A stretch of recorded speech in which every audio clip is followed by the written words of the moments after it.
All right, welcome everybody to Zoning Board of Appeals meeting Tuesday, November 29th, 2022.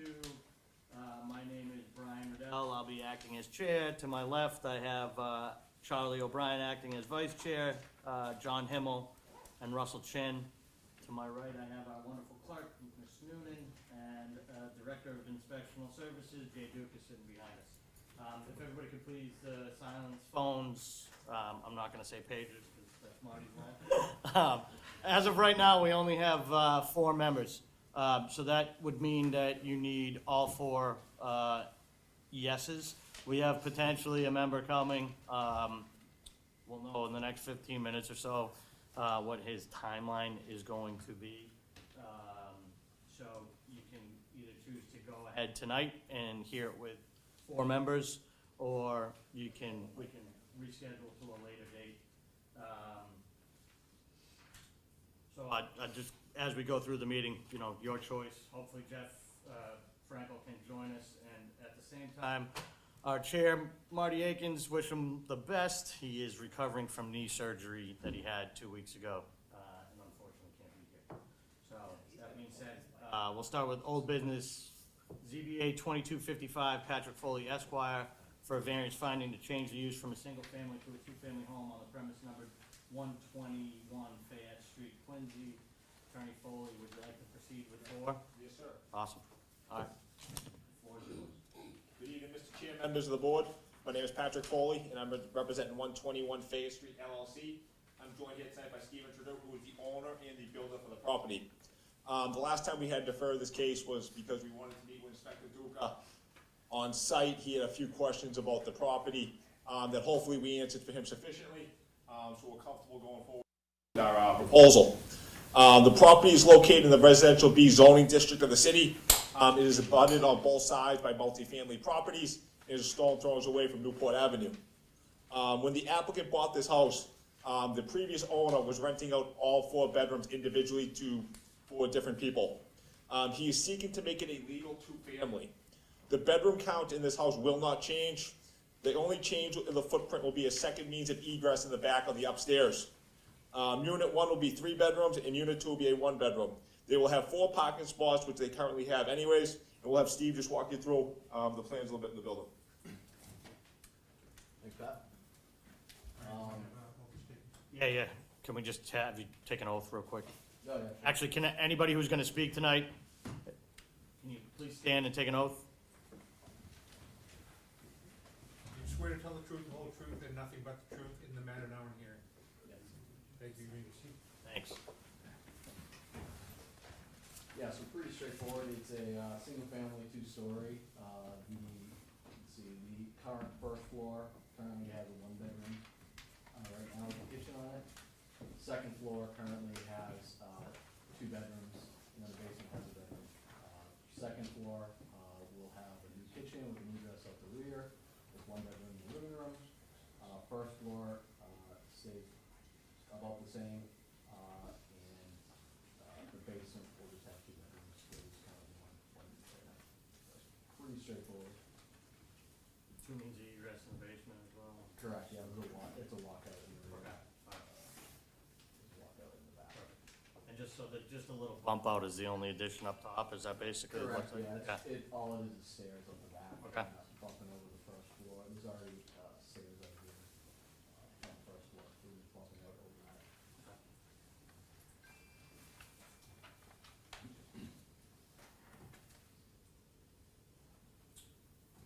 You good? Anything else? All right, can we see it?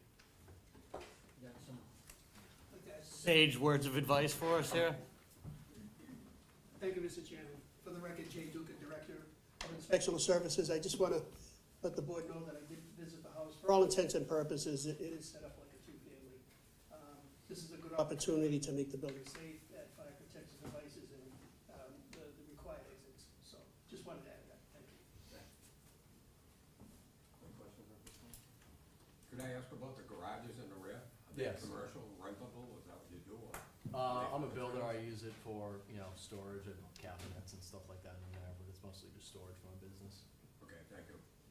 That was my question, thanks, Jeff. You good? All right, anyone in favor First call, second call. I'll speak in favor quickly. John Rutherford, 62 Grand Wall Road. I've seen 6 units, over 5,000 square feet, so in that area, near the train station, this gives us 2 dwelling units. I think this is a good idea, Mike. Thanks, John. Second call, third call closed.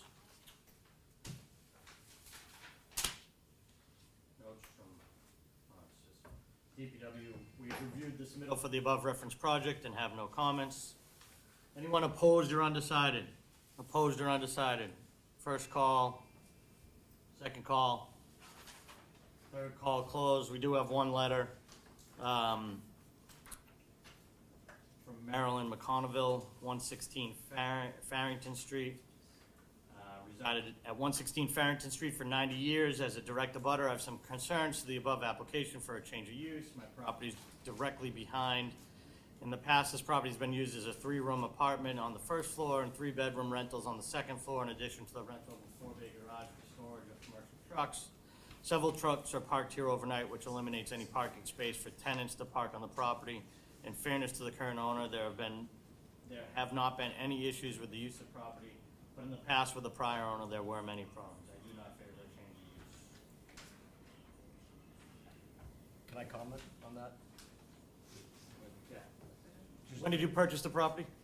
About four and a half years ago. Okay. The previous owner had trucks, like dump trucks, Okay. that I don't park any equipment. Okay. I might- That was everything we heard that was going on before, so there's no surprise. Yeah, with that letter. yeah. Okay.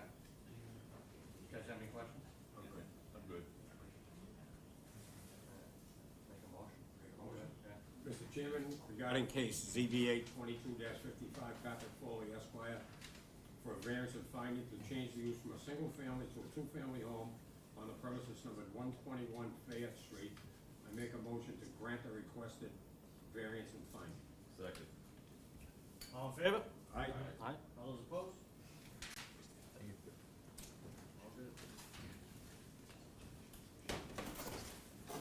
Next up, ZBA 2270, JCBT Architect for variance, special permit floodplain finding to add 2 and 1 half-story rear addition to the existing 1-story single-family home and increase the parking spaces to 3 on the premise numbered 62 Nightingale Avenue, Quincy. The applicant or the representative here.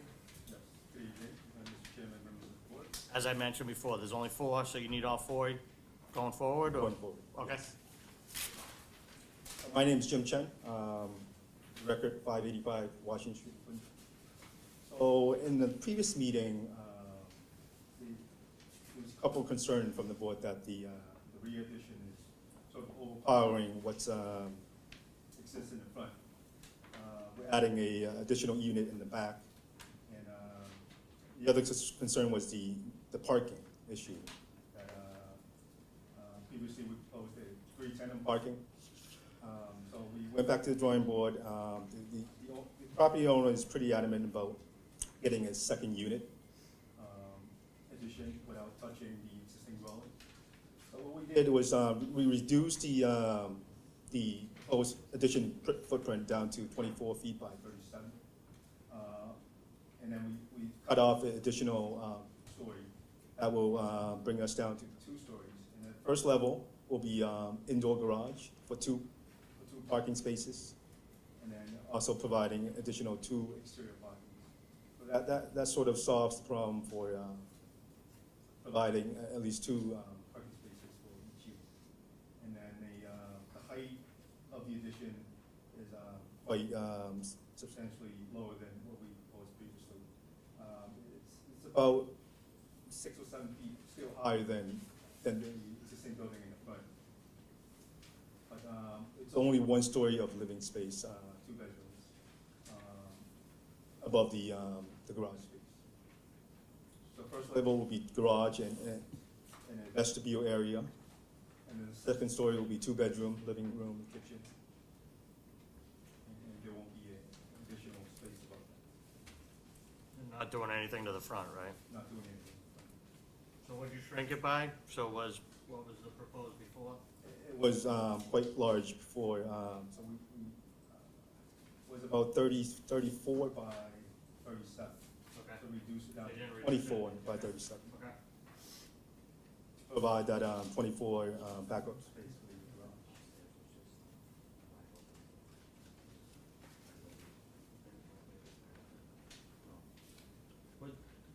the garage. The top, the half story you just had, there was just like a playroom up there, wasn't it? It was a playroom upstairs, but we entirely removed that. Okay. Any questions? Yeah, clarify the parking, you have a single lane to get to the garage. Single lane to get in the garage. You have two cars under in a garage, and then where's the additional parking? If you look at the plot plan, there's two outside. Can you show us on your screen? There's two parking in the garage and two parking Just on that there. Which that was our issue, because we said that he couldn't be able to turn it, remember? We narrowed it down to 10, now you got plenty of room to turn it. And get the door that you can turn. because I remember the biggest complaint of the neighbor, you know, one car was free, and when the dominance of it. Okay, I'll listen to this one.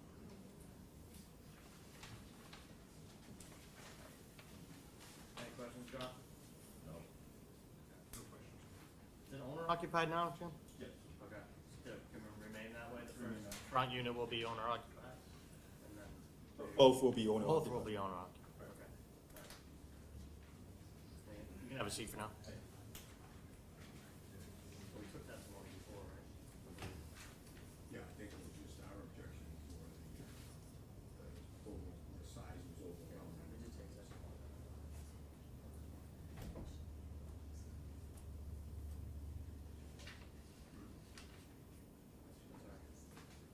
What's that? Yeah, yeah. So, anyone want to speak in favor? First call, second call, third call closed. No new notes from DPW or? Okay. Same notes from before, but, we've reviewed the submittal for the buffer from the project. Comments are as follows. Specify how much of impervious area will be increased due to the development. Explain how the surface runoff will be discharged and treated. Will there be any fill or change of grade due to the development? 4, upon completion of the project, as-built plan showing all utilities, building footprints need to be submitted along with a digital file. Same as last. Anyone opposed or undecided? First call, second call. Call that part of the hearing closed. I'm satisfied with the reduction in width. I think we had real concerns about him being able to turn around and actually utilize that garage, and it looks like it will be now. I think the size difference is what makes it for me, because it's just. Yeah, it was too high, it was It was way overbearing. too big. Yeah, okay. All right. Make a motion. Mr. Chairman, regarding case ZBA 22-70, JCBT Architect for a variance, special permit, floodplain, and a finding to add a 2.5-story rear addition to the existing 1-story single-family home, and increase the parking spaces to 3, which is now 4, on the premises. Number 62 Nightingale Avenue, I make a motion to grant the requested variance, special permit, floodplain, and finding. Second. All those in favor? Aye. Opposed? So moved. New business, ZBA 2281, Christopher Augustino Esquire, for a special permit to operate an outpatient mental health clinic or clinic use on the premise numbered 100 Hancock Street, Quincy. The applicant or their representative here. Yes, thank you, Mr. Chairman. Christopher Agostino. And good to go forward with 4 of us as of now? Yes. Still haven't heard from our fearless Thank you. fifth. That's fine. Again, Christopher Agostino, counsel for the applicant Northeast Health Services LLC. We're here this evening for a special permit application to conduct a medical clinic or clinic use at the existing office building at 100 Hancock Street in North Quincy. I'm here tonight with Julie Perlman, who's Vice President at Northeast Health Services, in charge of real estate and their growth strategy. Northeast Health Services provides high-quality mental health services, treating anxiety, depression, and all manner of of mental health issues in an outpatient setting in office buildings similar to the one at 100 Hancock Street in North Quincy. As you can imagine, those types of services are in high demand these days, what with the pandemic and the pressures of modern life. Therefore, Northeast Health Services is expanding their locations to office buildings and properties such as 100 Hancock Street in North Quincy. Because it's a mental health healthcare facility, it falls within the jurisdiction of the Massachusetts Department of Public Health, and therefore, under the City of Quincy's bylaw, it falls within the medical clinic definition for use, and therefore requires a special permit for the use to be conducted at this particular location in the Business C district. So we're applying for a special permit under section 9.4 of the zoning code. We believe we meet the standards, whereas this is going into an existing office building. There will be no changes to the exterior of the building. It's a basic office fit out. The existing building has ample parking. It's actually an over 200,000 square foot office building. You're probably familiar with it, right near the Ponce River, just as you cross over the bridge into Quincy from Boston. We do not feel it will be substantially more detrimental to the neighborhood or the city, and in fact offers several benefits to the community. Number one being the provision of mental health services in an outpatient clinical setting that is an underserved issue of healthcare. So it brings that benefit to the community.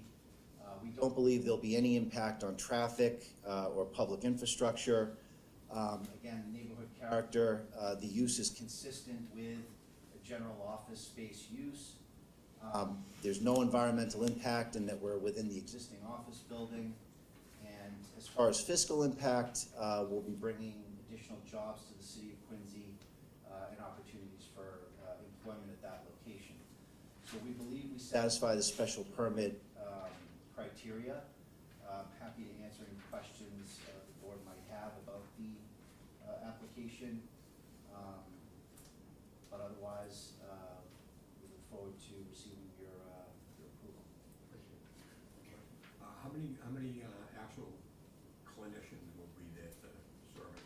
So it may vary from time to time. The office space is 7,300 square feet. I think there's about 20 offices. So at any given time, there would be one clinician per office, seeing therapy or psychiatry patients. And are you, with the red line being there, is there some way that you're gonna transfer people there? Are they expected to walk? So it's all by appointment only. So we would assume that anyone that is making an appointment at the location is going to make their own accommodations to get there. All right, thank you. No questions. No questions. Anyone to speak in favor? First call, second call. Third call closed. Comments from DPW. We have reviewed the submittal for the above referenced project and have no comments. Anyone opposed or undecided? Opposed or undecided? First call, second call, third call closed. You guys all set on that? Yeah. I have one question. Yeah. The type of drugs that will be provided there or distributed there, could you speak about that? Will there be any kind of distribution of psychotropic drugs? Yeah, so it varies. It's under the regulation of the Department of Public Health. So in a medical clinic setting, there could be any number of drugs. One drug in particular for a minority of patients that find it useful in an outpatient clinical setting is ketamine, but that's going to be a small portion of the actual treatment facility. Is that the take your question? Yeah, yeah. Okay, nothing further. Yeah. You got Russell? Okay. Mr. Chairman, regarding case ZBA 22-81, Christopher Agostino Esquire for a special permit to operate an outpatient mental health clinic or clinic use on the premises numbered 100 Hancock Street. I make a motion to grant the requested special permit. Second. All in favor? Aye. Aye. All those opposed? So moved. Thank you. New business, case ZBA 2282, Roland Sonomery for a special permit to erect a sandwich sign board on the premise numbered 541 Washington Street, Quincy. Is the applicant or their representative here?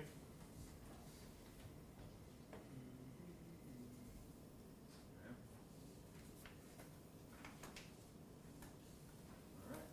Come back now. Yeah, we'll hold it to the end. ZBA 2285, Robert Beniers for a variance finding to demolish the existing structures on multiple properties and construct a 46-unit residential building on the premise number 1234, 1244 Furnace Brook Parkway and 211 and 217 Copeland Street, Quincy. Is the applicant or their representative here? Thank you, Mr. Chairman, members of the board, Rob Fleming from Fleming and Fleming. Counselor, as I mentioned, we only have 4. You need unanimous decision. Are you good to move forward? I think we are gonna move forward. Okay. Yeah, thank you, for reminding me as well. So I do represent the applicant, Mr. Bob Beniers. Some of these board members here this evening may know Mr. Beniers and his family. They run a Beacon Sporting Goods here in Quincy for many decades, provided valuable service to youth sports here in the city and throughout the municipalities as well. Also with me tonight, we hope, Mr. Jim Burke, who's our engineer from DeSalle Burke Sala, and Brian Donahue from Donahue Architects. Both firms are Quincy, so they know Quincy pretty well, and I know these board members know them pretty well as well. So again, existing conditions, as the chairman had said, this includes 4 properties on Furnace Brook Parkway up by Copeland Street in West Quincy. The properties total approximately 52,427 square feet in land. It's located in a Residence B zoning district. All lots are currently improved by kind of multiple non-conforming residential properties and 1 commercial property where Mr. Beniers operates his business, Beacon Sporting Goods. These properties are really located in one of the gateways here in the city of Quincy, coming off of 93 on Furnace Brook Parkway in West Quincy. With that said, you know, we thought a lot about these properties, the entire site generally, the way it was zoned Residence B for residential use. So, you know, the biggest part of this is where the property is located and what it could support. And what we would need to really emphasize on in a proper, smart development here. As this board knows, parking is an area of concern with these boards, probably number 1. So that was really our first approach, you know, providing that required parking to this proposal. And we've done that. You know, we have 104 parking spaces. Mr. Donahue will get into the design of the property. In addition to that, we know the environment today here in the Commonwealth, throughout the country as well, with our Amazons, UPSs, FedExes. There's a lot of drop-off at these properties as well. So that was very important to us as well, specifically because of where it's located on Furnace Brook Parkway, a very busy, well-traveled roadway here in the city of Quincy. So Brian will get into a little bit more, but the design of this is set back off of Furnace Brook Parkway. It does allow for a drive-up as well. Brian will expand on that. In addition to that, we have really, really large setbacks, both front, sides, and rear as well, to provide quite a bit of landscaping, throughout the entire property. Because of the nature of this particular proposal, as this board knows, this went through a very comprehensive review with our planning board here in the city, through site plan review. So as the board knows, every facet of this proposal was thoroughly reviewed by both city departments as well as a peer review consultant, an engineer hired by the city of Quincy. They looked at many things, traffic being one of them. Where this proposal is, essentially at the intersection of Copeland Street and Furnace Brook Parkway, that was obviously an area of concern. And we knew it would be. We had our own independent traffic engineer do a traffic study. This rule from the city of Quincy reviewed that as well. peer review, another additional eyes on this as well from a traffic standpoint, from stormwater management and retention as well. Jim will get a little bit into that as well if he's here this evening, but I'm happy to answer any questions in that respect if Jim is not here to answer. Yeah, it's great, excellent. So again, the proposal, and Brian will expand on this, is to demolish each and every one of these residential and the commercial building as well on the properties and construct a 5-story building containing 46 residential flat units. There'll be with respect to parking, there'll be 2 levels of parking under the building, which planning really likes because of environmental concerns. So 2 levels of parking containing 102 spaces. Some of those spaces will be on the exterior as well. Most of them are on the interior underneath the building, but there are a number of spaces outside as well. Again, I talked about the drop-off packages and things. Residential units will consist of both 1 and 2 bedroom units. The building will be centered on the property. Most of it will be on the Furnace Brook Parkway. I think Mr. Beniers understood the site itself, the intersection of Furnace Brook and Copeland as well. He went to great lengths to improve the site as well. In addition to that, buying another property on Copeland, which allowed us to have an egress and an ingress to the property further up from the intersection on Copeland Street. So that was very smart of him to do. The relief we're seeking tonight, it's in a Residence B zoning district, as I have said. We are seeking variances from this board, and as well as a finding, because we obviously have an altered use here. We feel, finding can be granted here. It will improve the site many different ways, including, site circulation, stormwater drainage and retention as well. And providing, really the required parking per the ordinance as well on site, which I think, and I'll attest, is very important for any particular proposal, especially in certain areas. Without further ado, Brian, would you like to go first? I'm going to have Brian Donahue say a few words. All right, thank you. Good evening, members of the board. My name is Brian Donahue, principal at Donahue Architects here in Twin Cities. I have boards here to present, and I just wanted to start off by showing the existing property, which consists of 4 parcels on the corner of Copeland and Furnace Brook Parkway. When we first started this project a couple of years ago, actually during COVID, we really only had the 3 parcels that they owned originally, 217 and then down to Furnace Brook Parkway, these 3 lots here.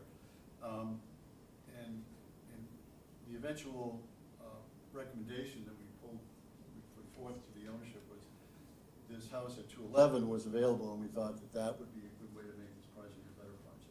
Give them more land, and it would actually pull our accesses and egresses off the intersection as much as possible. So the purchase of 211 helped us quite a bit to work in the internal circulation.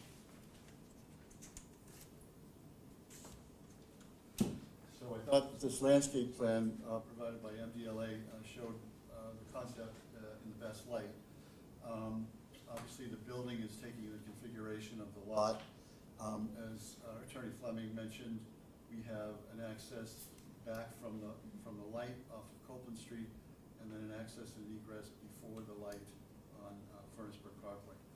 Also, by maintaining the setbacks that are required under this building use, it's provided some fairly healthy landscape space around the perimeter, and also allowed us to have some parking on the front of the lot, outdoor parking, which includes 8 guest spaces. So in total, we have 102 spaces, as Mr. Fleming mentioned, and 46 units, so that calculates to about 2.2 units parking spaces per unit. Also, one feature that we like about it too is that you can access, and the ever-present Amazon trucks and UPS deliveries, and just people being dropped off at the apartment now have a road which is off the traffic areas and on the property, so anything that's brought in and delivered to the site is not gonna be affecting the traffic in any way. As I mentioned, as Rob mentioned as well, this is a major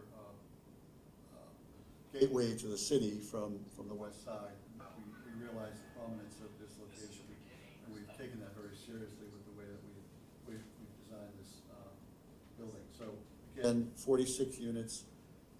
It does present itself on the street as 4 stories, and because of the topography, it drops off significantly from Copeland Street and Furnaceburg Parkway, about a 10-foot change in elevation from the street back.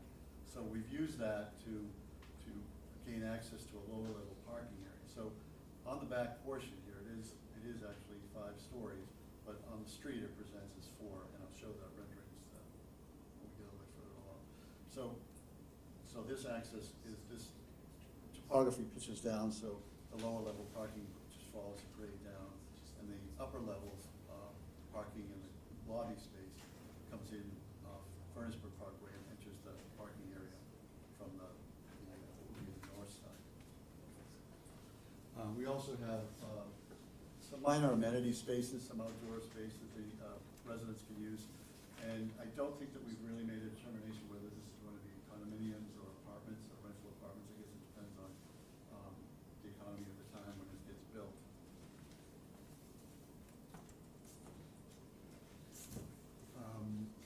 I just want to show some context photos. This shows the intersection and the sort of mismatch of buildings that are on the site. A couple of 2 families. There are 8 total units there now, plus Beacon Sports.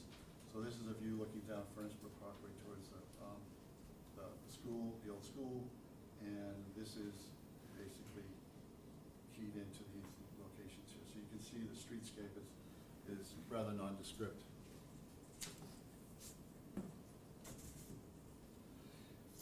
This shows the grade level plan where you enter the building. There's a lobby, bike storage, trash room, mail room, and so forth. And then there are 40 spaces at this level, 41 spaces in the lower level, and 21 spaces out here, which again include accessible spaces and 8 guest parking spaces.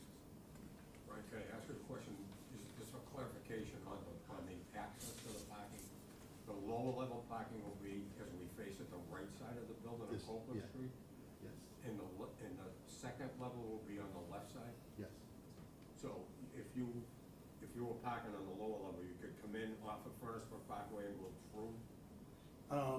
Well, we would promote, and I'm sure once the building is occupied, that we promote people that had assigned parking, and again, that's a variable right now, is whether there would be assigned parking to the units. So, I mean, if you had an assigned space in the lower level, obviously the nature would be for you to come in the easiest route.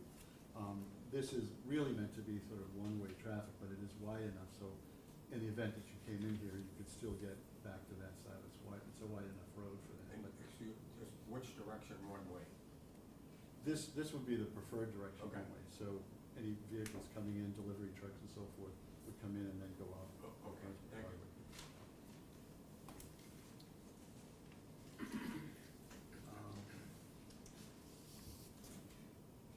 And just, I don't want to get into it, bore you with the details of the layout, but we have 46 units, and there's about a 60-40 combination right now, 1 bedrooms versus 2 bedrooms. And Which? 62 or 60 ones and 42. I'm sorry, 60% one, 40% two. It's not 60 units. So it's a basic, simple, double-loaded corridor with egress and vertical circulation in the middle, which brings you up from the lobby below.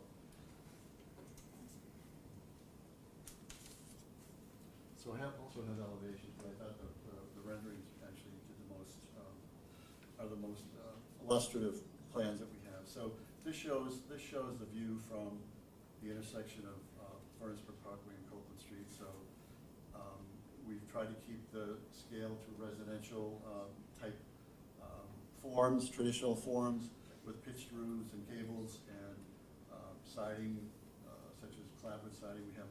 We've sort of grounded the building with a brick base, then we have a panel system, and then clapboards and shingles as you go up. So this first level is really lobby space and circulation and storage and things like bikes. And then the living floors are these three, the top floor being sort of built into the roof to help with the scale of the building. So although it essentially in the back, you know, it does present itself as 5 stories, there's a lot of landscape buffering and fencing there, but the predominant views from the ends and from the street are a 4-story building. So I think. Brian, can I ask a question? So requested conditions, you have building height of 50, is that off the back or is that street level? Actually, from the street level to the highest point of the ridge, it's 47 feet. Okay, thank you. And then in the back, Obviously, yeah. Thank you. So I think that pretty much tells the story as much as I really need to get into detail. But that is what we're presenting, and that's our proposal. And obviously, any questions that you have, we'd be happy to answer. Rob, I you wish have one? not. Rob, Well, fine for right now. same thing on the design? I think Jim Burke, civil engineer, would just say a few words about that. Here?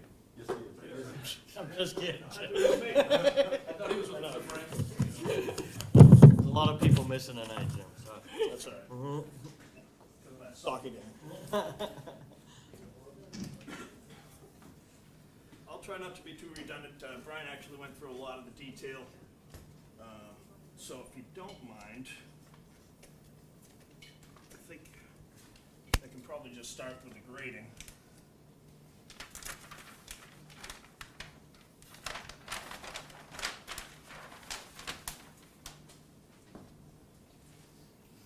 Sheet 811 by the way, Jim Burke with Cassell Burke Sala, professional civil engineer, registered here in Commonwealth, Massachusetts, offices in Quincy. Right there's the grading plan. Actually graded this site to really kind of mimic exactly what's going on the site today. They're in the rear to the north east. There's a low spot about elevation 42. That's about 8 feet below the grade of Willow Street. That pretty much collects the runoff for the water right now. So everything that you see in blue right now is the existing low spot. We've expanded that. The stormwater control, that shows that is handles the 100-year event. And the garage floor at that elevation is 44. The base of that pond is at 40, so it's about 4 feet deep, obviously. And it contains all the runoff for the site, including what's contributing to it now. There's a significant amount of runoff from off-site that contributes to that. So we've expanded that watershed to include that, to make sure that this is large enough to handle what's contributing to it now. We did some soil tests. You know, it's mapped as a beach soil, which hydraulically is pretty good. Groundwater's about 3 feet below the base of that, elevation 37. So the stormwater should have a decent amount of time to infiltrate the ground. The peer review asked us to do a significant amount of conservative assumptions with regards to designing that protection basin, slowing down the infiltration rate, using sea soil. He also asked us to use an impervious CN number, a coverage number. He basically paved that detention area to make sure that as water was standing there and water fell on it, and basically made it paved. So this site is conservatively designed and went through a rigorous review. Right now, you have some runoff from existing conditions going to the east, to the back of the site. There's no runoff at all, existing or proposed coming to Willow Street. Oh, I'm sorry, Fredericksburg, by that. As far as the other utilities and the like,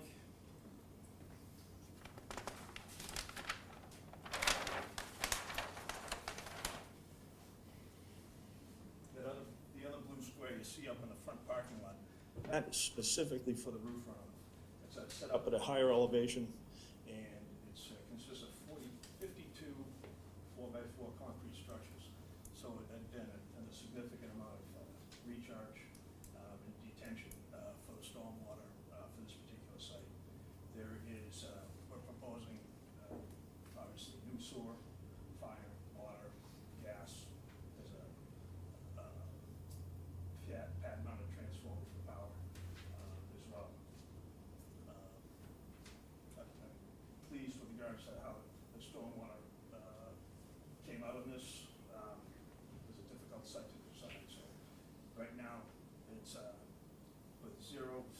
running out of this site for a 100-year event. I actually have those numbers somewhere. Those aren't my notes. Oh, right there. Jim, that property that's to the rear of, that collection pond on Common Street, is that's significantly above you guys, correct? Is that? The site to the north? Yeah. Yeah, it's probably about elevation 60. Okay. So, yeah, it's, we did fence, the perimeter of the property is fenced. You know, we don't have control of that elevation, Yeah, yeah. but we felt it was a good idea to make sure that that pond is protected. So I'm assuming a lot of that runoff's coming off of Common, right? Yeah, down to- no, absolutely. Yeah, that comes off uncontrolled, and, you know, it goes there now, so something Yeah. that we have to deal with. Yep. Oh, but as far as the reduction, for the 100-year event, there's 2.63 CFS running to the east. It actually goes to, there's a parking area to the east. It's filling low, and it runs that way now, and it's now gonna run towards us, and we have the opportunity to contain it. So is that the adjacent building on French Brook? Correct. Yeah, yeah. Yep. Yeah, exactly right. I think certainly won't solve the problems, but it certainly helps. If you have any questions, I'd be glad to answer. Any other questions? I'm good, thank you, good. I'll just note as well, considering the nature of this particular proposal, we will be appearing before the affordable housing as well, for five units. You know, so I think, I can't stress enough the importance of housing, you know, both here in the city of Quincy, any municipality, there's certainly a need for that, and we're providing some affordable units as well, you know, with this proposal. So we appreciate your support. Sorry, George, anything? One question, on requested conditions, building height, we have 50 here, but I believe the architect mentioned 45. 47, I think. 47, it's gonna be 50, 47? Well, I guess it depends on where you take it from. You know, obviously, the grade is pitching away from the street, so at the back, it would be 10 feet more than that 47, so it'd be 47. From the average. 58, grade. from the average.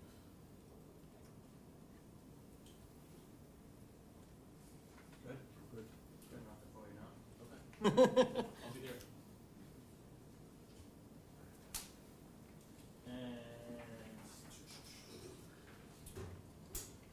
Anyone want to speak in favor? First call. I want to speak. Thank you.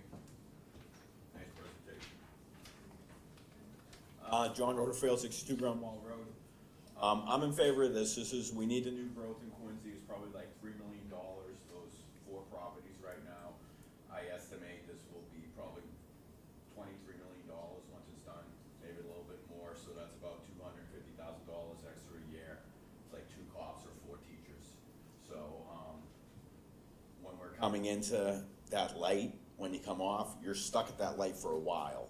So it's good to have something that's nice to look at, so, you know, I just hope there's not like 1,000 campaign signs there like there is on the building across the street, but other than that, I'm in favor of this project. This is good new growth. Second call. Third call closed.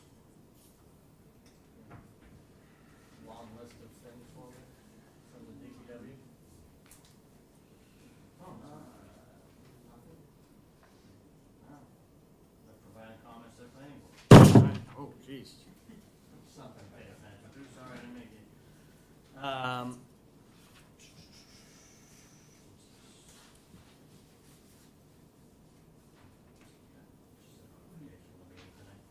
All right. Opposed or undecided? First call, come on up. If you could just line up. If you got multiple people gonna speak, if you could just come on up and get ready. That was in the way. Yep, name and address, please. My name is Melissa Shea Spillane. I live at 211 West Street, about a half a mile from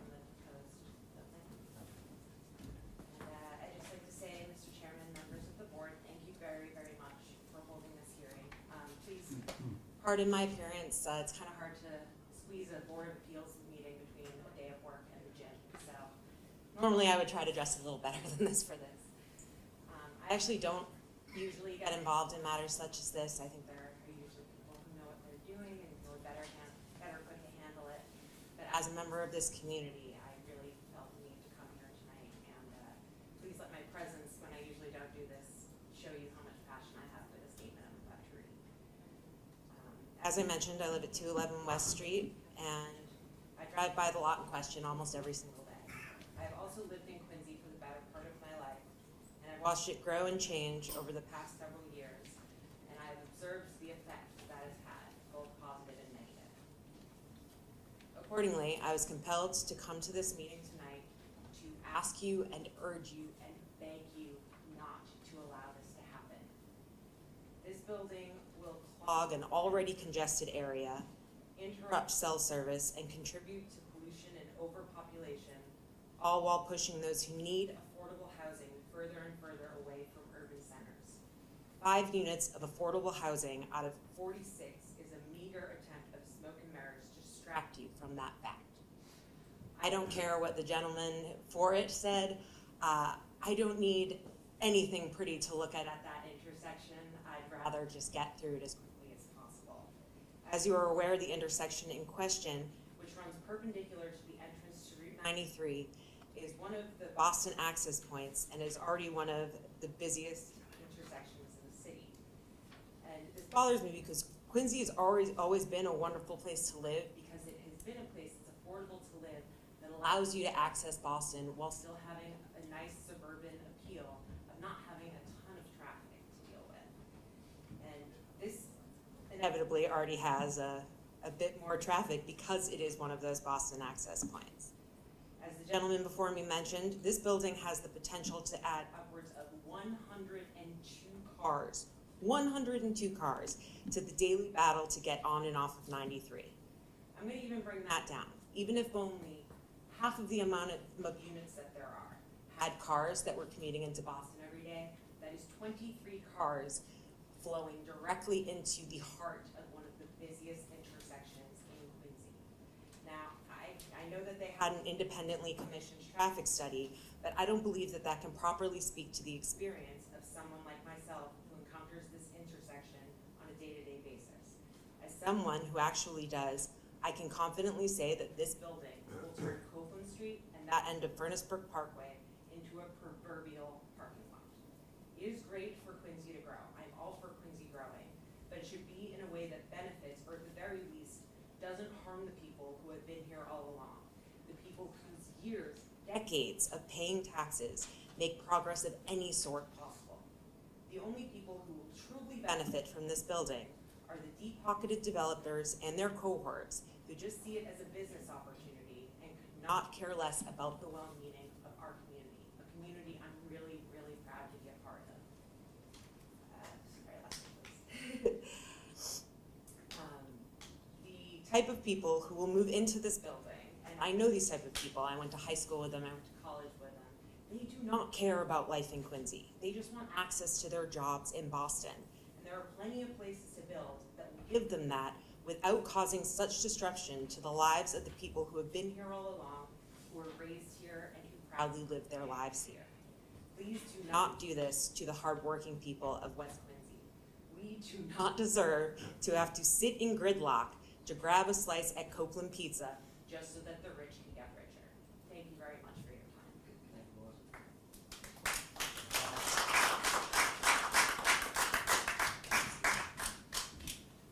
How's it going? I'm from 40 Upton Street in Quincy. Name?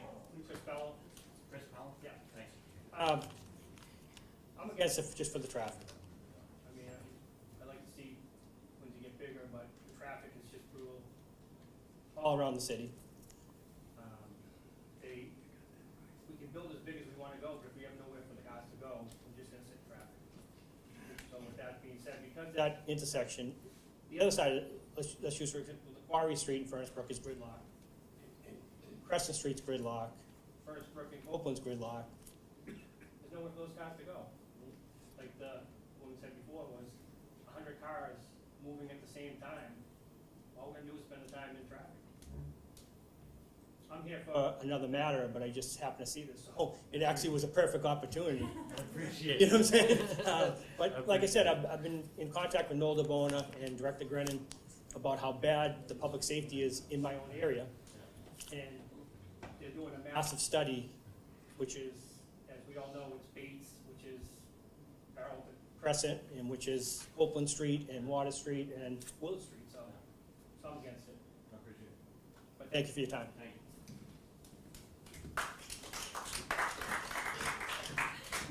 Anyone else opposed or undecided?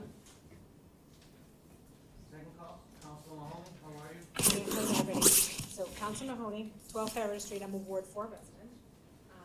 So I'd like to ask, or start by asking, what is the right to build for this particular lot?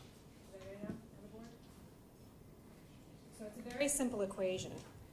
You need 4,500 square feet per dwelling to build, and this unit is 52, the combined lots that are being proposed tonight is 52,427. And if you divide 46, you divide that by the 4,500 square feet, the right to build at this unit is 11.65 units. They're asking for 46 units. So that is definitely greedy in my book. You know, what you don't realize here is that, and I encourage you, if you haven't done it, I really, really think we need to take a field trip down to this area because it is gridlock. And it's Furnace Brook, the rotary, Furnace Brook, it's the exit ramp at 5 o'clock in the afternoon. You can't get across the highway, but you can't get home either. So if you live on Copeland Street or you live on Furnace Brook Parkway and you're coming home this way from the highway, you're trying to get off, you're not coming anywhere near getting to your home. If you're trying to get kids to school in the morning and coming down Copeland Street, people think it's a highway coming down Copeland Street, coming around to get into Furnace Brook Parkway and head down Furnace Brook Parkway. And that's just what we have right now. That's what the current situation is. This also came before you, I think in 2021, and it was 42 units, and it didn't have that extra lot that they got. So they got the extra lot, they're coming in at 46 units. They didn't downsize at all, they're actually increasing. So this is, if they got the extra lot with more square footage, they came in with a lower number, maybe we could have a discussion, but here's the facts. They're looking for more. They got an extra lot, they went up with units. So this is about making their maximum amount of money that they can here. They're not making, so the other thing is that if they had enough spots, they could get a 10% reduction in spots, which give them 12.94 units, but they don't. And what you're not talking about is there's businesses in that area.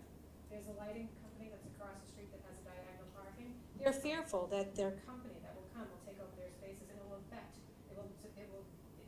adversely impact those businesses. So, and then let's talk about the houses that are behind it. They will never see the light of day or have a breeze again because we're going up 4 stories and they're going to be overshadowed by this building. And the final thing that I have is when we talked about this in 2021, we were on Zoom, we were talking about condos. Condos that would actually add to the tax values of the city of Quincy and add to the fact that people will be living here and be part of the community. Now we're back to talking about rental units. 60% will be 1 bedroom, 40% will be 2 bedrooms. There'll be transient people who come into the city of Quincy that won't want it, that will adversely impact our community. I totally agree with the first person who spoke by saying that, you know, we do want to have good development, smart development. It's something that gets said all the time when I'm at these meetings. We talk about smart development. But is it smart to actually put something that's going to cause a congested area even more congestion? I did ask T-PAL when they came before City Council, do you ever say no? Because we can't keep saying cut through traffic. The second gentleman who came up talked about the cut through traffic that happens over from Willard Street up to Bates Ave over to Grove to go down the hill. So they're working on Willard Street. They're zooming down that neighborhood, but it's getting even worse. They're not even waiting. They're cutting through the Common Market parking lot. God forbid you have to wait at a red light. So we have it's like the Wild West in West Quincy right now, and we're going to add 46 units and 100 cars to our streets. Now let's talk about one other project that they put in front of City Council, a 99-year lease for Granite Links. If that happens, it's already gridlock. If that happens, you're dealing with the exit ramp that's 25% designed and doesn't have actually funding to be able to fix that area. And if we approve this tonight and we don't push back and we allow this to happen, and when people can't move in the city of Quincy, we can't say that's cut through traffic. We have to actually look internally to ourselves and realize, well, you said yes to this, and we're saying yes to creating the very problem that everybody complains in Quincy about, which is that we can't move from one section of the city to the other. I left my house this morning at 7:15 to go to Wollaston T Station. I got to Wollaston T Station at 8 o'clock. 7:15 to 8 o'clock, 45 minutes to drive 3 miles. It was less time to take the train in town, which it's also really dangerous to take the train nowadays too. But I'm just saying, I really need people to really understand what the problems are happening in Quincy. Good development does happen. This one, this particular one, it looks pretty on paper. When it's there, it's going to be gigantic. It's going to take over the whole area.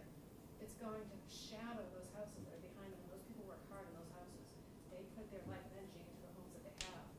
And they have the right to be able to have breezes to see the sun. So it's too big. And we really need to take that into consideration when we're doing this. I know the planning board said yes. I don't think it was a wise choice.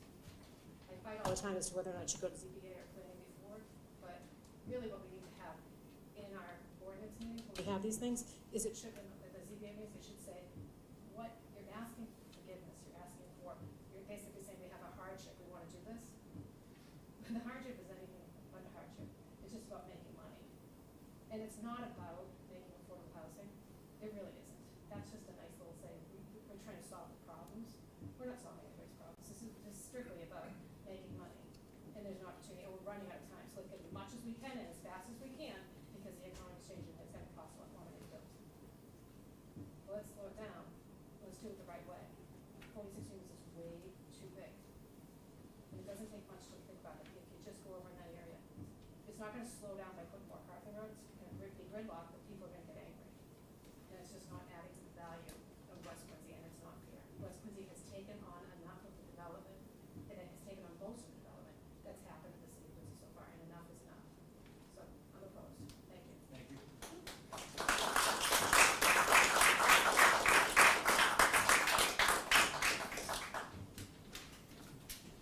Hi, how are you guys? My name is T. Chun Yong. I live in 82 Central Street, I'm also part of the trustee. I come across this project online, and as I was looking through other projects happening on Central Street that was passed in August at on 264 Central Street, which is about 300 plus unit and 400 parking spot. And then in other day, this project might not come across my mind and might be good, but given the fact that I've been living in Quincy for almost like half of my life, and I've been on Central Street for 2 years, I've been seeing how traffic is getting much worse in the last 2 years. When I first moved in, it was from 5 minutes from where I lived to 90 feet within 5 minutes, and now it's almost like half an hour from, if you didn't rush hour in 4 to 6, from 82 Central Street to 90 feet with traffics in between. I mean, if this happens, I think the traffic is gonna be much worse, as we are talking about additional 300 more unit coming up on Central Street, plus the medical centers, apartment complex. They all gonna be using Fennersburg Parkway and using the same exit with all the other already happening residents and traffic on there. So, I mean, this is like a very major intersections when the developer talking about the entrance and the flow will be coming through strictly from Copeland, which is where the worst traffic is coming from right now, from to exiting on the 90 feet. I think this is going to be a much more, it will be a big nightmare to the existing neighborhood. Yeah, That's why I think I should approach right now. Thank you.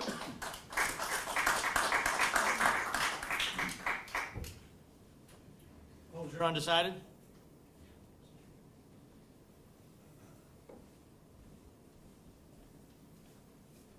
Hello, my name's James Devine. I live at 117 Cross Street. I've been there for 18 years with my wife and 2 children. Quincy's doing amazing. We're growing. It's perfect, I think, except for some of these projects, which this is one of them. It's way too big. I'm not against growth. Conscious growth is great. If this is a humanitarian thing about housing, then the houses that I've been looking at that have been vacant with no activity for as far back as I can remember, they could have rented those to people that needed housing. They've been empty. So the smoke and mirrors I'm hearing about, and all about the money and grabbing, that's what I'm seeing. Because if it really was a humanitarian project, there'd be people in there. They're not. The water, I just heard it's 3 feet to the groundwater. So at what level is the holding tanks? Are they already gonna be full of water? or will they be empty when there's a rain? I don't know these things, I'm not an engineer.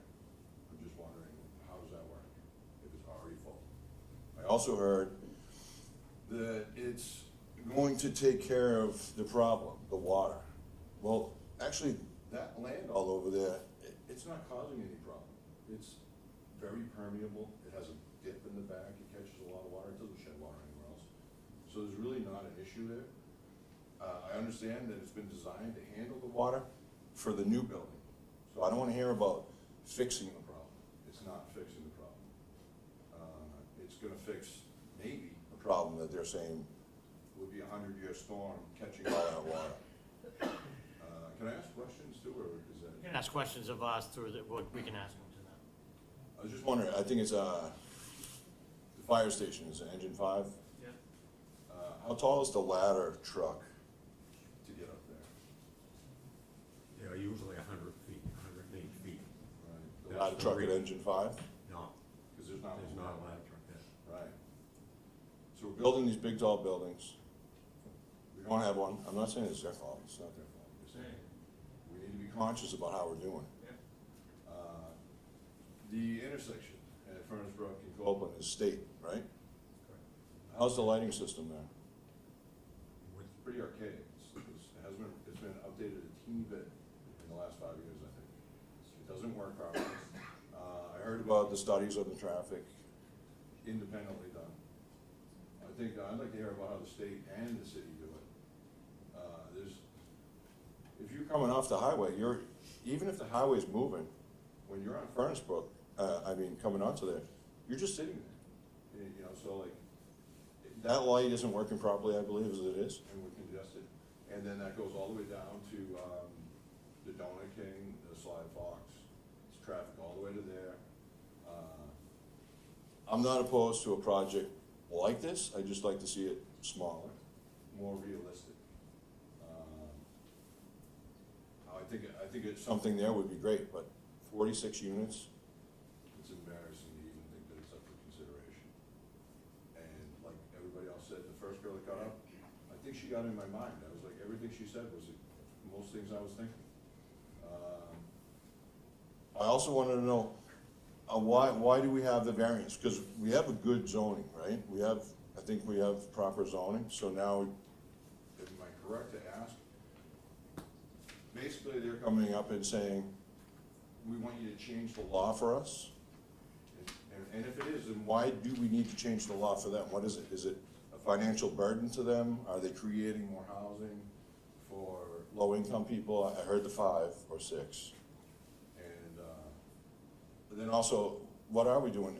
If we're gonna come up and ask for something, is it apartments or is it condos? I'd like to know that before. I don't wanna all of a sudden have the city hand out all this and then say, yeah, okay, and then it's apartments, like, cause people have issues. I'm really not embarrassed, I feel bad for all the people that I've talked to on the street, because all they say to me is, it's not worth going. It'll just happen. there's nothing you can do. It happened on West Street, they say. I'm like, you have to go to the meetings, you have Have to complain, but they just won't. They're just so tired that they just don't believe it will work. I'm not blaming you, I'm just saying that That's how they feel.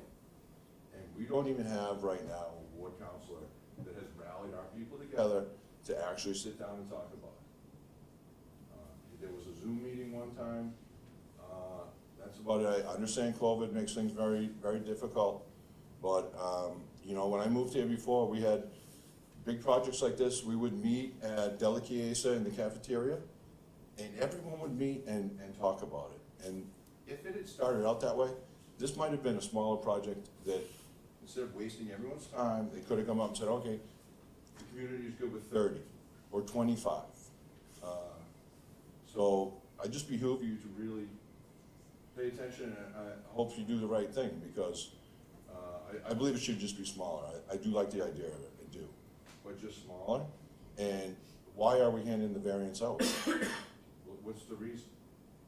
And if it's It's not a hardship or something like that, and I can't imagine it's a hardship, because if it's it's a hardship, how can you do all this? we have a beautiful school, the village, the old building. It's amazing. I just just wanna keep that area looking great. And I think something like that would be great, but smaller. And now, I keep repeating myself, so I'm gonna leave it at that. And, I hope you make the right decision. And, for all the people that didn't come because they just feel lost, okay? Thank you. Have a good day.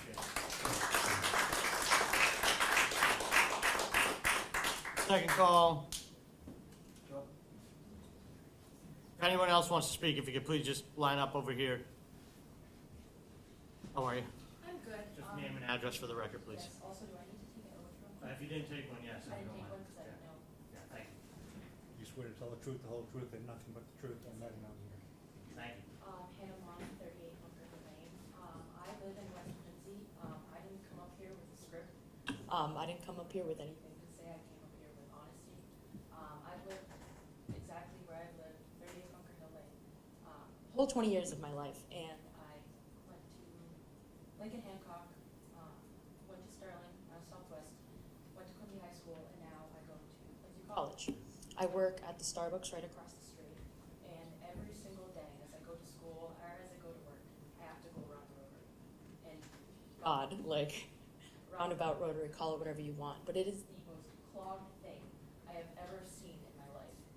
And coming here today, again, coming here for a 6 o'clock meeting, like, getting here was the hardest thing ever. And that's every day, getting to work, getting to school. It's so congested, and I find it so hard, and Mr. Devine made a great point. There's so many people, specifically my age, who are so against it as well. And I think fancy suits are very nice, but I think at the same time, we need more people who are my age, despite coming in fancy suits, and talking about how, like, terrible it is. I'm a student. I don't want to keep adding an extra 20, 30, no, not 30 minutes, 20 minutes to my trip. I hate it so much, and I like the whole thing that you said about a pretty building to look at, but it's a pretty building that we'll be looking at for an extra 20 minutes at a stoplight. It is so congested, and it is so unsafe coming off of the highway, and specifically when you're coming around the roundabout.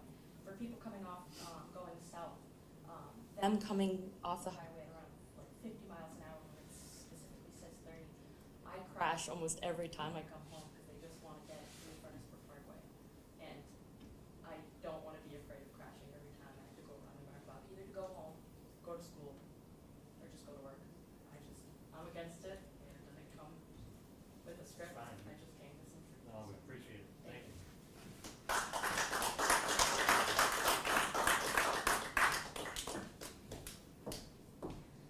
Good evening, my name is Eva Butasek. I live on 293 Common Street. I had no intention of speaking up. I really came to see what was going on as a realtor who lives kind of around the corner.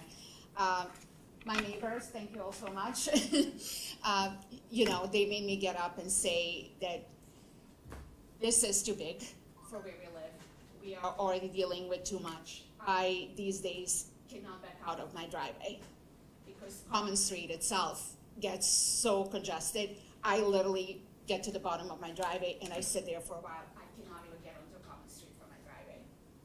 It all leads to this, and I'm not gonna take any more time. I just wanna be another person who's just gonna be with everybody else. We like where we live. We appreciate our neighborhood. I came here 26 years ago from another country, lived around the street 22 years. It was always great, you know. It's great that it's growing and it's beautiful, but it's just too much. Traffic has changed so much over the years. I work in a city, and these days I make a joke. I'm like, it's easier to park in Back Bay than it is in Quincy these days. It is what it is. It's just literally what it is, and it's great. I mean, it looks beautiful and everything. However, again, I also do not need to look at the beautiful building and sit there and look at it for 30 minutes. It doesn't help any of us. So yeah, we are, I think none of us are here against the growth, but this is too much, and it will just make everyone's lives miserable. Thank you so much.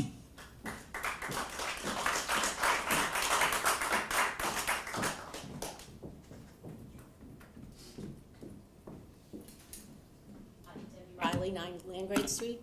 I like the design of the building. I think something will obviously go there. I would ask the board to consider two things. One is, I think they should declare whether or not it's gonna be a rental or a condominium, because I think that matters in terms of our development. In terms of the parking, I think it's great that they provided adequate parking, but I don't see where the green space is. They're asking for relief on green space. Once we take green space away, we're never gonna get it back. So I don't know where in these plans it's showing green space. I did try to go through, I see a couple of little trees marked in the corner. It seems to me to be an awful lot of asphalt, which allowed them to accommodate the parking.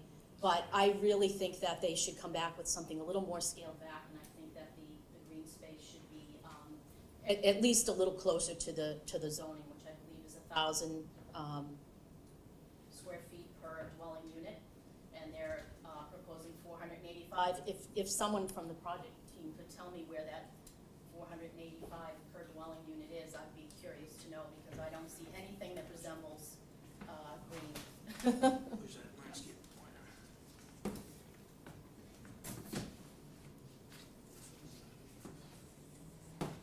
mean, there's no dog walking area or.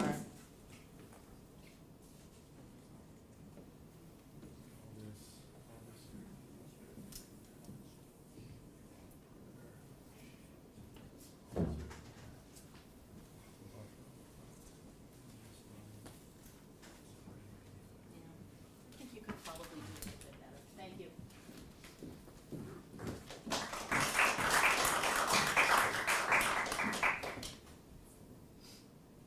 Second call, third call, closed.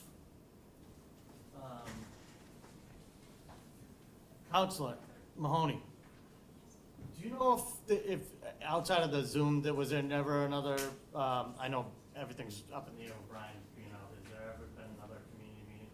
Okay. We had, this has been going on for quite some time. Yeah. And we did have a virtual neighborhood meeting with the help of Brian Palmucci. And that was back on 21? That was back, I believe, in December of 21. Okay. I believe, yep. Nothing really has changed. Okay. There was an acquisition of the property subsequent to that, 211 Copeland Street, which we thought improved conditions. And then what'd you add to the right or something like that? Some additional units to the right, where are the 4 additional units? Brian could speak to that Okay. front. The footprint of the building, I don't believe got any bigger. I think, acquiring that particular property was more for ingress and egress to the site, further away from the intersection. Yeah. And they did. I mean, residents in the area did express some concern with the traffic. And the city, as I said, through site plan review, looks at that hard. We had our own independent, Traffic study. we had our traffic engineer, peer reviewed it as well, and the city's engineer as well. What were those findings? Because we didn't get any of that info. Just no real concerns. I think the impact, but the impact of 46 unit to existing traffic is a little bit exaggerated. Not 100 cars are leaving every single day at the same time.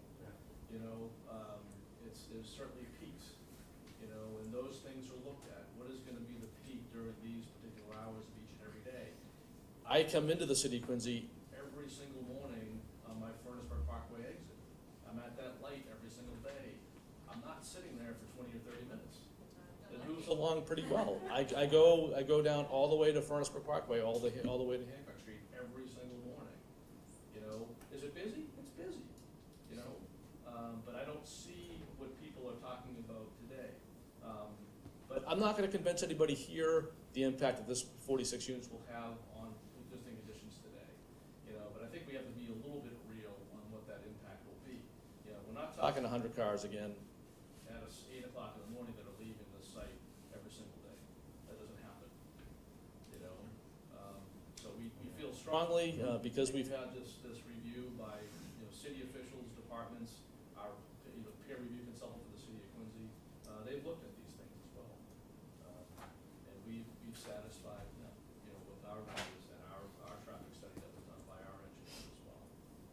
So we get it, but we don't see that.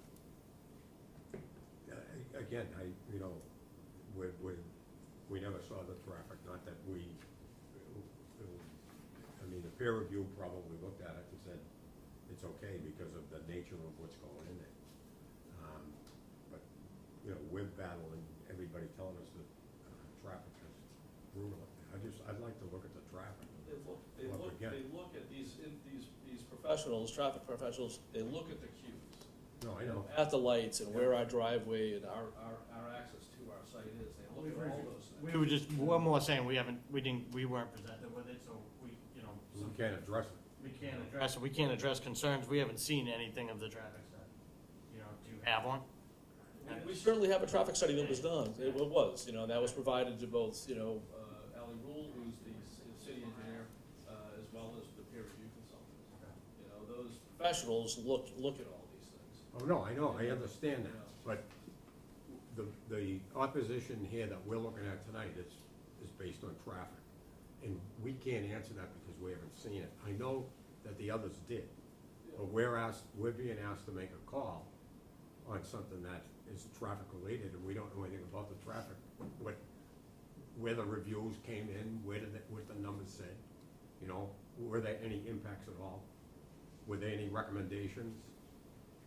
So, and, you know, I feel disarmed making a call on something that I haven't seen any information on. We could certainly provide the study Yeah, and the data material to this board as well, you know, if they wanna review it. But it's my understanding, if it's been reviewed by those professionals Yeah. within the city, as well as a peer review consultants that looks at these things. Yeah, no, I agree. The board And the obviously city traffic relies on engineer- those things as well. And the city traffic engineer has also done it, but get back to my point. Yeah. We have to address it because it's being raised at the meeting tonight. You know what I'm saying to you? It's part of I understand it, but it was reviewed. not by us. You know, not by this board.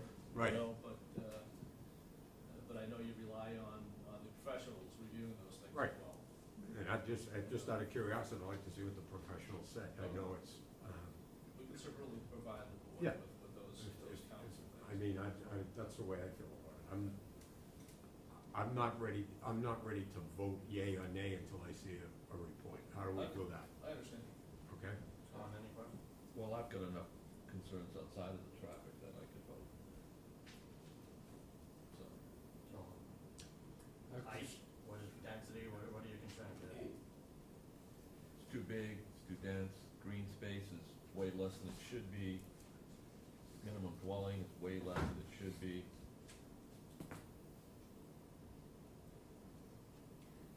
Similar to what John said, also the request for the variances, I'm not quite sure that they are legitimate requests for a variance because of the topography. I mean, they've acquired these parcels knowing what they wanted to put in there, and then they say, well, we can't put something in there because of the topography. It's concern, and I also echo Charlie's point. I mean, every single person who opposed mentioned traffic, but we don't have the traffic studies. It's absurd for us to make a decision without being informed, beyond opinions. Tonight's comments are opinions. I'd like to see something more tangible, more scientific. So, Well, they're not opinions though, they're actually, That's have been reviewed by those that's what I would professionals. like to see. The So, public can make an opinion. is what we're saying. the other thing is, I don't know, 2021 was your last meeting by Zoom. I don't know whether you would benefit by having another meeting, community. I don't believe we would have, because nothing changed. Actually increased. You know, other than the acquisition of the site, and we added, you know, four units. Yeah. So in your opinion, you wouldn't welcome another neighborhood meeting? I would be willing to offer that, sure. If it would help. It's about a year after your one and only meeting, right, coming into December 2022. Most of our time was spent, you know, preparing and filing with the planning board and going through that particular procedure. Most of the time. I'd just like to see a level of cooperation, communication. Always. You know, between the developer and the neighbors that you're gonna be inheriting, so. What's my feeling? Yeah, I mean, I had similar, I asked a question about 50 feet, because I'd like to preface this, but the building across the street is even higher, the old school's even higher, so,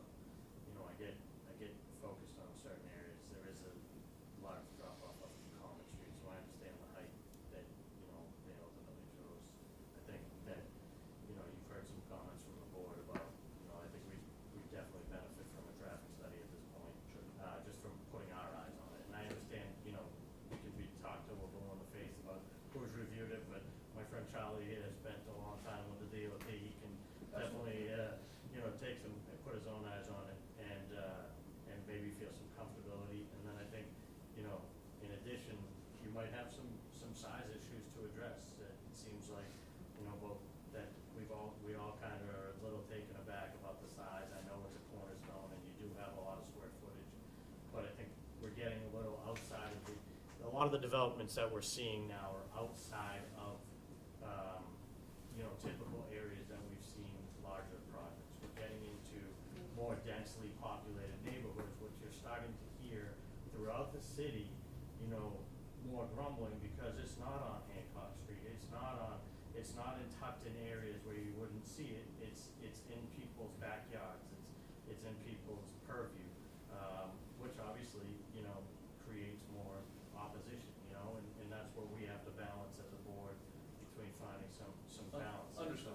So I just think that, I think that one, if we could just get our eyes on that traffic study, Robert, and just, have us take a peek at it and come back and, we only have one meeting in December, which I don't think would give you enough time to address Charlie's concerns about potentially doing another community meeting and seeing if we can, show these plans to some neighbors and see what kind of attendance we have. I think that would, help Russell over, I'm sorry, Charlie Russell. So, what are we in, January, the 13th, 10th? January 10th, all right? Come back? January 10th should be fine, sure, yeah.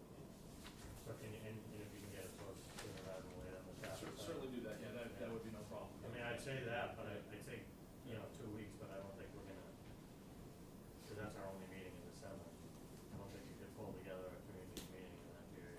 Not a community meeting, I'm not sure that's will help at all, I Yeah, I think don't we've think been pretty transparent and we did, with the assistance of Council Calmucci, we did have one, yes. It was, Yeah, we did get a letter. almost a year ago, but again, not much has changed with the particular proposal. I know Councilor DeBona is trying to fill in, during the transition period, and he did send a letter. It looks like, I don't know how many people it was mailed to. Do we know? It doesn't say anywhere, it doesn't say how many people in the ward it was mailed to, but he mailed a letter basically saying, Usually pretty extensive. come here for your community meeting on it. Mailings are usually pretty extensive. Oh, it was 2,900, so he mailed 2,900 people telling them to come here. Which is pretty extensive. Pretty extensive. And, I don't recall the exact number of people that appeared. Is that? Yeah, that makes a difference if he sent out 2,900. I don't know when he sent it, how? November 14th. November 14th, Thanksgiving. 2 weeks. Yeah, it's a little bit tight, but I mean, my It's in point, December. my point is really just to offer that to you as a suggestion, to see whether or not there could be a closer meeting of the minds and less opposition to your project. That's why we always want to be If you feel that transparent. it's not worth it, that's entirely Yeah. your No, I'm not saying decision. it's not worth it. We went that route and, I'm always full transparency, reaching out to the ward counselor immediately, with any development, any particular board, and involving the neighborhood as well. And we did that here as well. I would also say that, given the pushback based on traffic, it would have been very nice for us to have had the traffic report in advance of today's. In my era, I never thought this board reviewed these traffic studies when they've been reviewed by our professionals. Yeah, okay. I didn't know you knew that much, but my apologies. Yeah, so then let's do January 10th, and your call on if you want to try and, put together something with Councilor DeBona and see if it's, worthwhile. Absolutely. I think, like I said, that was obviously Russell's suggestion, and, well, we will probably have a fifth number, we'll have them review the tapes and, be able to, have a full board. Okay, thank you. Counselor, did you have something else you wanted to add? I know you had, Yeah, so I just wanted to mention too, that although the traffic study was reviewed at the planning board, since that, and I asked us to keep out, we have, this is before you, it's one project that's before you. There's another one that's down the street that you guys just said no to, which is on Copeland Street, which is supposed to be, I think it was 6 units, and you said no to, and then right around the corner, they're doing the traffic study. So there's a lot of things happening in this area, so it's not just about what's happening, it's about what could potentially happen. Sure. So I'm very concerned about the idea of putting 46 units into an area that's already congested, that could be changing dramatically. The state's coming in to be able to supposedly make it better, but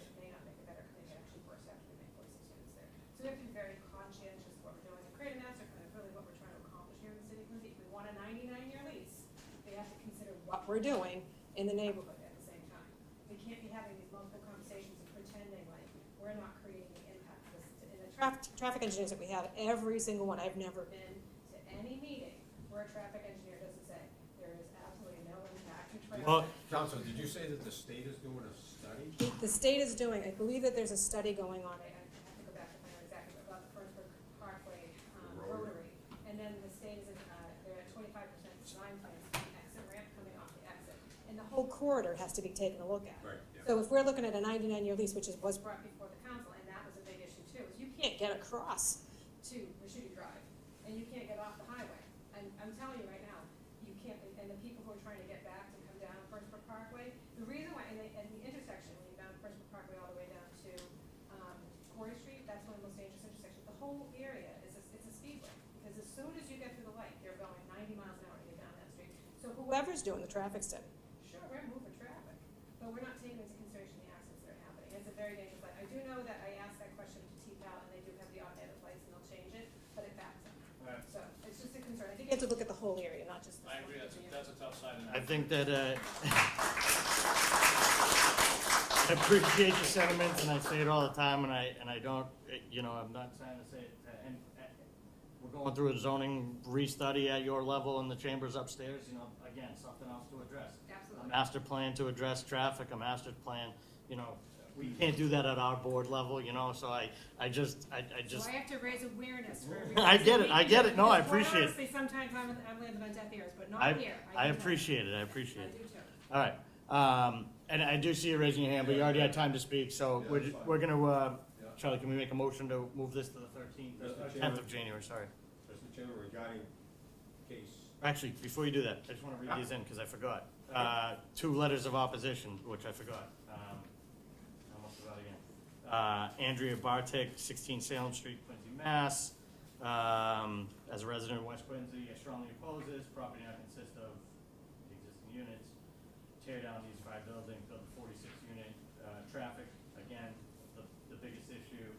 Now you're adding more to the traffic, plus is it necessary to put a 5-story building? Put a moratorium on anything over 3 units until the economy bounces back. And then Joanne Rice of 268 Common Street, Quincy. Again, to replace 5 existing buildings with 46 units and 2 parking spots. In the current neighborhood, which consists mainly of single or 2-family homes with yards, will undergo a significant shift as a result of the project. Questions? We already answered most of these. City planning, trees, clear cutting.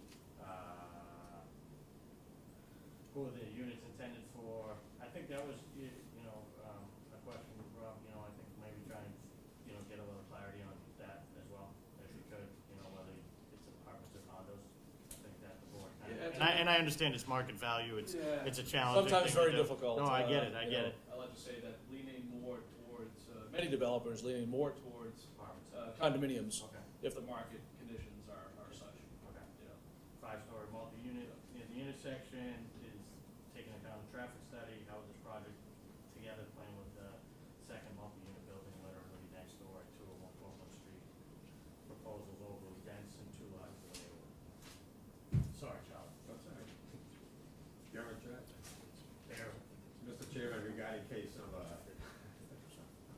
ZBA 22-85, a route up in here for a variance finding to demolish the existing structures on multiple properties and construct a 46-unit residential building on the premises numbered 1234, 1244 Furnaceburg Parkway, and 211 and 217 Copeland Street. I make a motion to move this to January 10th. Second. All in favor? Aye. Aye. Opposed? So moved. Thank you.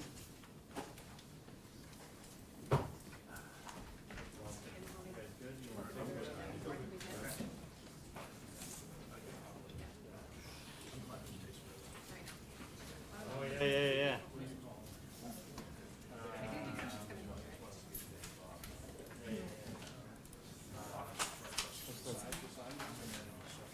Sign guy I'm gonna go back to.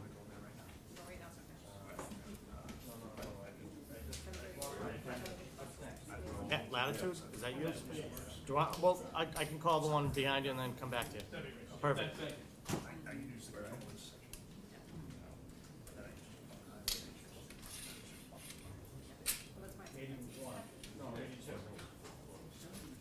Yeah, we'll just try them again. ZBA 2282, Roland Seminari for a special permit to erect a sandwich sign board on the premise numbered 541 Washington Street, Quincy. Is the applicant or the representative here? All right, let's move that one. Mr. Chairman, regarding case number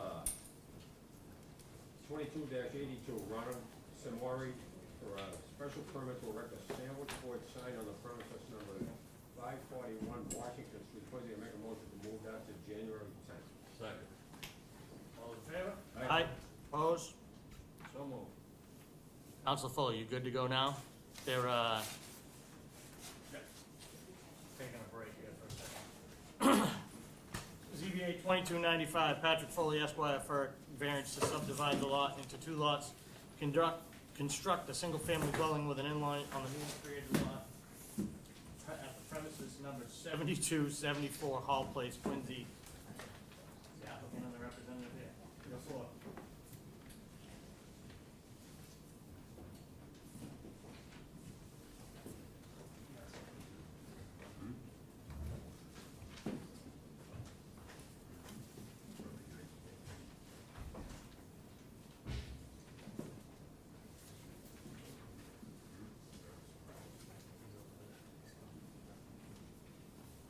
Good evening, Mr. Chairman, members of the board. My name is Patrick Foley, and I'm the attorney representing the project. I'm joined by Jim Edwards, who is the architect for the project. The property is located at 72 Hall Place and is located in the residential A zoning district. Currently on the property, the applicant lives there right now and is owner occupied. If you see the pictures of the property and the difference that the owner has made 18 short months since owning this property, it shows the pride that he has in the neighborhood, the pride he has in the property, and just the kind of work that he does. They're lifelong Quincy residents. They live in one of the units and they just had their second child. So we all know that they're now outgrowing that unit, and that's the reason that we're here tonight. The applicant is seeking to subdivide the lot. This is a very unique lot, which is over 26,000 square feet. What's going on there is the lot isn't very wide, but it's very long. So the applicant is seeking to subdivide and build a home in the back with an in-law apartment, which will be there for a family member if they need it. Not only is this lot unique, but the street's very unique too.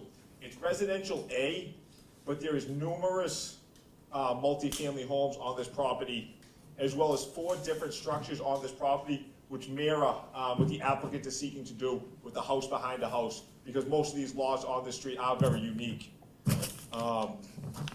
Not to mention, this street and this property is 200 yards away from Willard Street, which is a heavily dense commercial area of the city.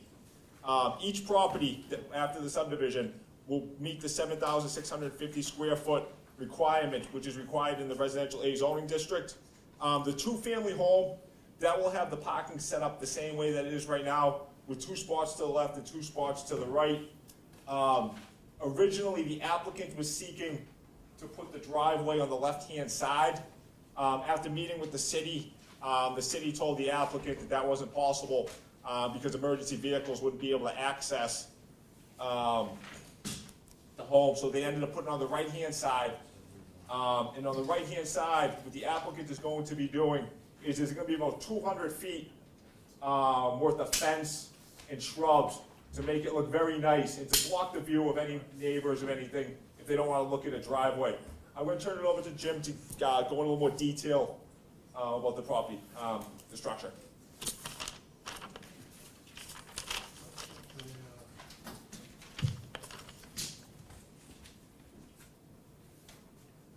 Members of the board, my name is Jim Edwards. I'm with Homestead Architects, and I've been working with John Colleen for a while now on this project. And probably all seen the sketches in the presentation, and the architectural part of this project is fairly straight ahead. There's a basement, let's put this here on. And the building is 40 by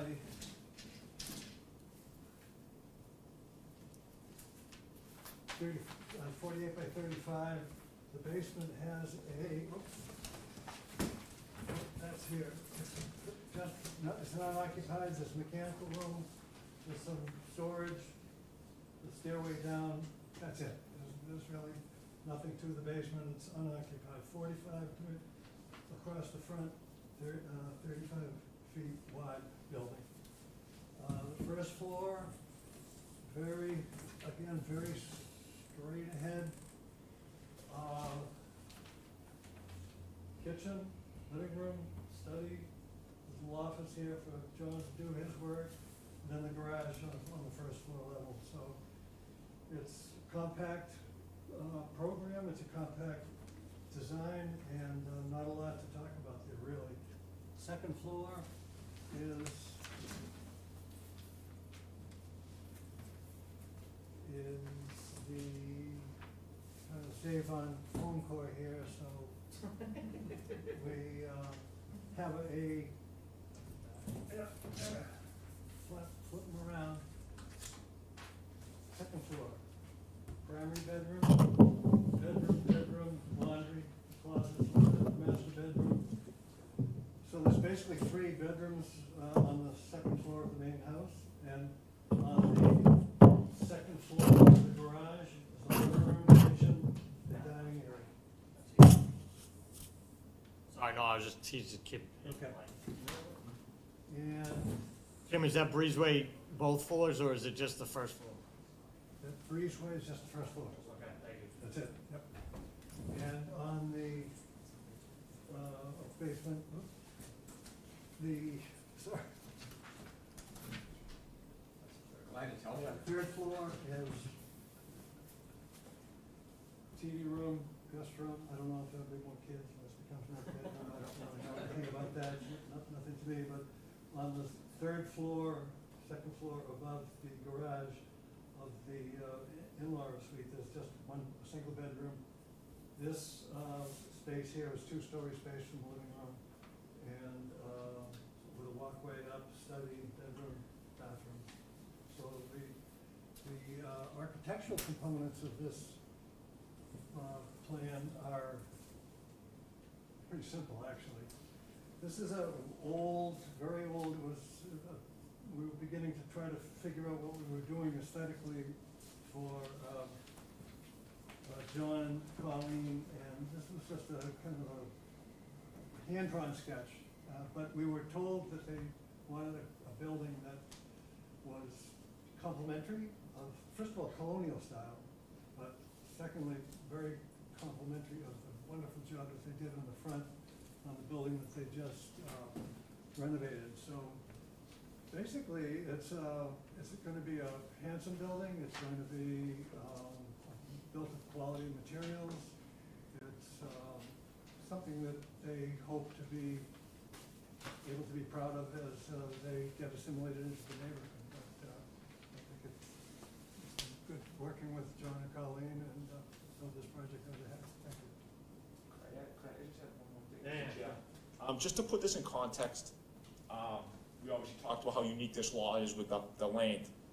By right, they could put 3 single-family homes on this lot. I just put it in context with the size, if it was a normal size lot with the width. So I just want to put that into context and just to describe the area just a little bit more. It's Res A meets Res B and there's Business B, so there's a lot of overlap down in that area of the city. So I just wanted to add that to the record. No, was any thought given to doing an attached garage? Like more of like a fully attached, you know, as opposed to offset off the back? Or was that more for the space in front, the parking areas? Does my question make sense, John? Sorry. Well, it is fully attached. Yeah, no, I meant like, you know, like just right on the side of the house or something, you know, like, instead of off the breezeway, was there anything? I see, because I get you're trying to push it back, is that? Well, that and just aesthetically. it Yeah, looks a lot better okay, like that. okay, thanks. Charlie, any questions? No, for this, I'm good for right now.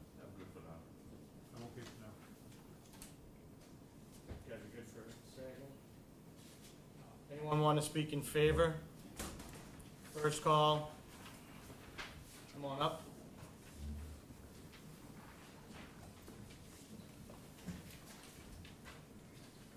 I'm Albert Vaughn, I live at 48 Hall Place with my wife, and we have a similar situation, and we were fortunate enough that our daughter and her husband built a house on the 68,000 square feet of land that they had, and we reside in the original house, which is single family. Their house is a two-family, so it's almost the reverse of this.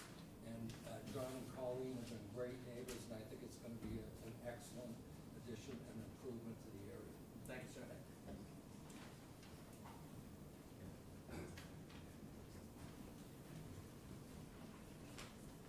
My name is Joe Morris. I'm at 75 Hall Place, and I'm all for this. You can see he made basically an eyesore into something nice, bright, and vibrant. And basically, I just can't wait to see how well he makes the neighborhood better. Appreciate it.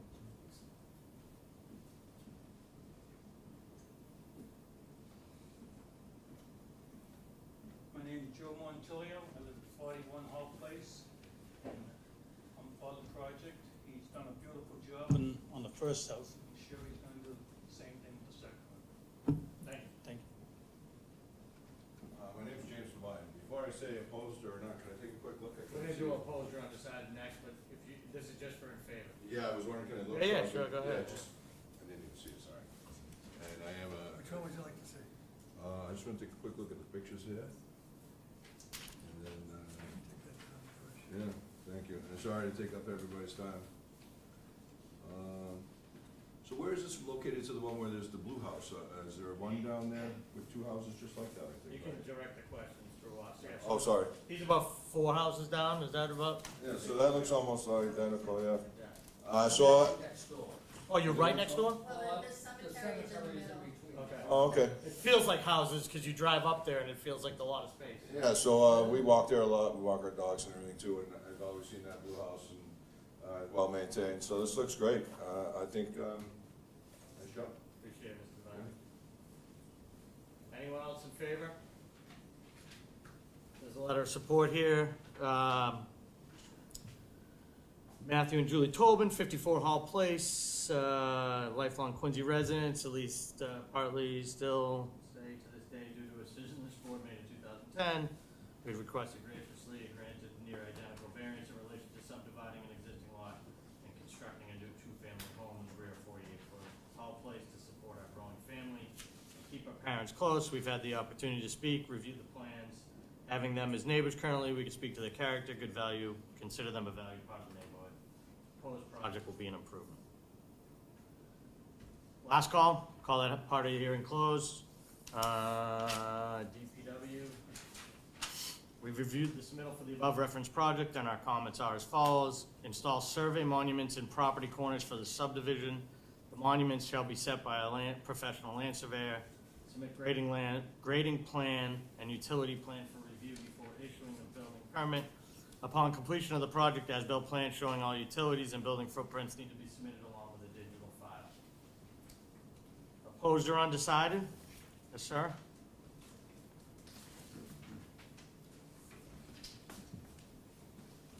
Hello, good evening, my name is David Silverman, I live at 80 Hall Place. My wife would have been here, but she's at home. She has pneumonia. I'd like to read my statement and give you some photos. If I may, please. Sure. This letter is to inform the zoning board that my wife and I are rejecting proposal ZBA number 2295. We are rejecting this variance because it does not meet state and local zoning laws and codes In regards to lot feet frontage required in order to build. We also, but more importantly, objecting to where the access road to the proposed structure along our property line is to be. The homeowners at 74 Hall Place need 85 feet of frontage as well as other legal setbacks for any single-family dwelling. The road frontage currently is less than 100 feet for the existing grandfather two-family. The status of a way in order to grant a variance to build on an existing lot cannot be established because there is no current existing paper road. The proposed single-family with apartment will change the existing property into Res B, which is a different zone than the present Res A. We are also concerned that an apartment can and will be used for an Airbnb, if not now, then in the future. The proposed garage also requires a separate variance. The homeowner stated their goal is to create a compound of 4 residential units on the current property that's zoned as a single-family residence, A.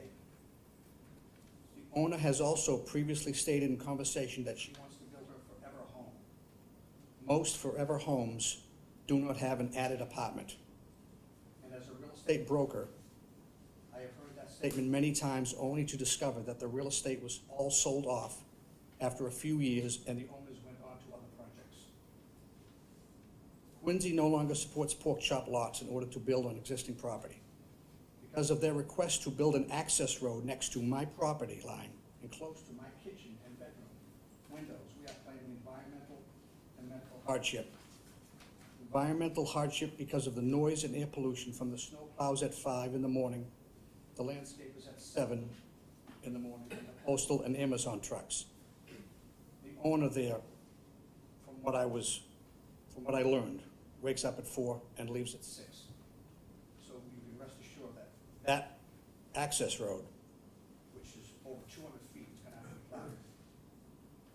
We are also concerned about the multiple heavy equipment vehicles going in and out during construction of proposed structure. My wife has rheumatoid arthritis and her doctor tells her to get plenty of rest.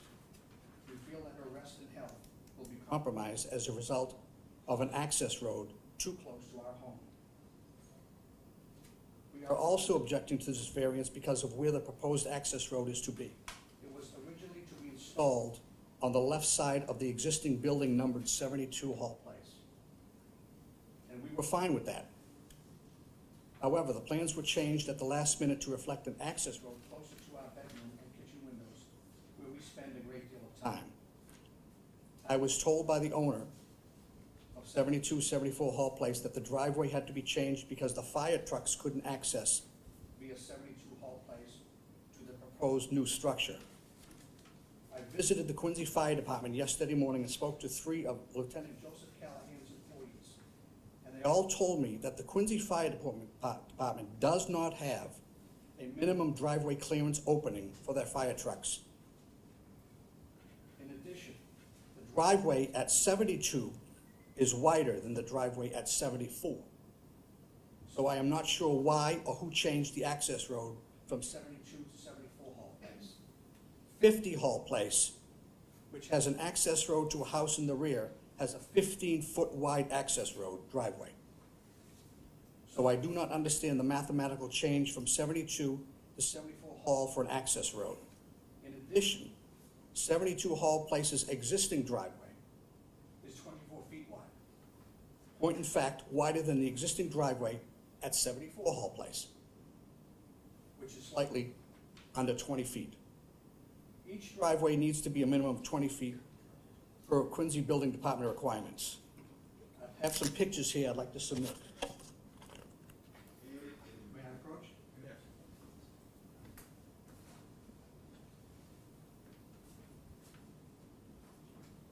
I also wish to mention in regards to the in-law. The area is zoned residential A. The applicant has not requested a change of use. They are looking to build a single-family home with a detached in-law. From past history in regards to the board's decisions, you have denied such requests.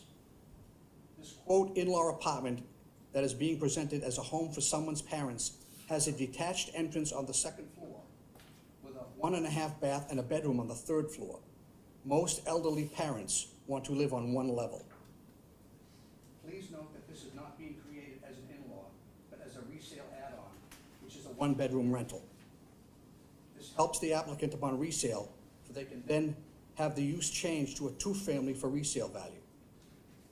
The applicant is a real estate agent.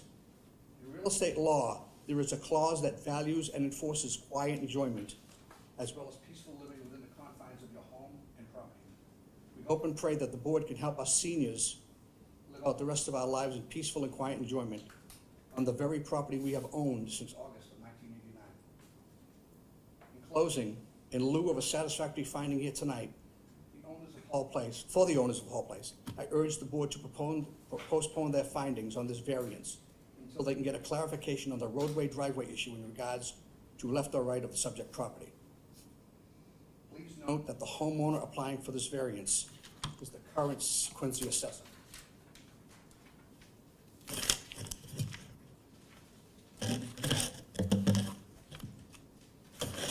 This is the proposed driveway initially, which I had no problem with.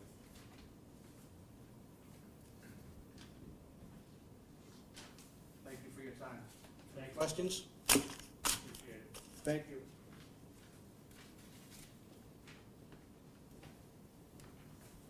We can keep those for the record, the pictures? Yeah, absolutely. Okay. Absolutely. Oh, yes, sir. Opposed or undecided? Second call? Third call? Call that part of the hearing closed? Counselor? Yeah, there's a couple of those assumptions, awful. No, just before you go into, so, the road obviously, you know, going right by his, where there's nothing adjacent to the left, there's really no way to do it over there? So, what was that, because of a turnaround? So I understand, like, his question, the fire department, they probably didn't understand where. Like a fire truck can't get out of that. They can't. No, yeah. They can't reverse out? No. Okay. And that was their original plan, that's where they wanted to put it, and they can't do it. And so that's where the landscaping on the right side Yes, is because the applicant has been very proactive, obviously by a lot of the support that's come up here tonight, has been very proactive in meeting with everybody in the neighborhood, including the gentleman that lives next to them. So that's. Very proactive, and that's the reason we have the shrubs, that's why we have 200 feet of fence, and that's why also, you know, we're 40 feet from the property, 40 feet. You're 40 feet from my property? He's not 40. We didn't interrupt you, sir.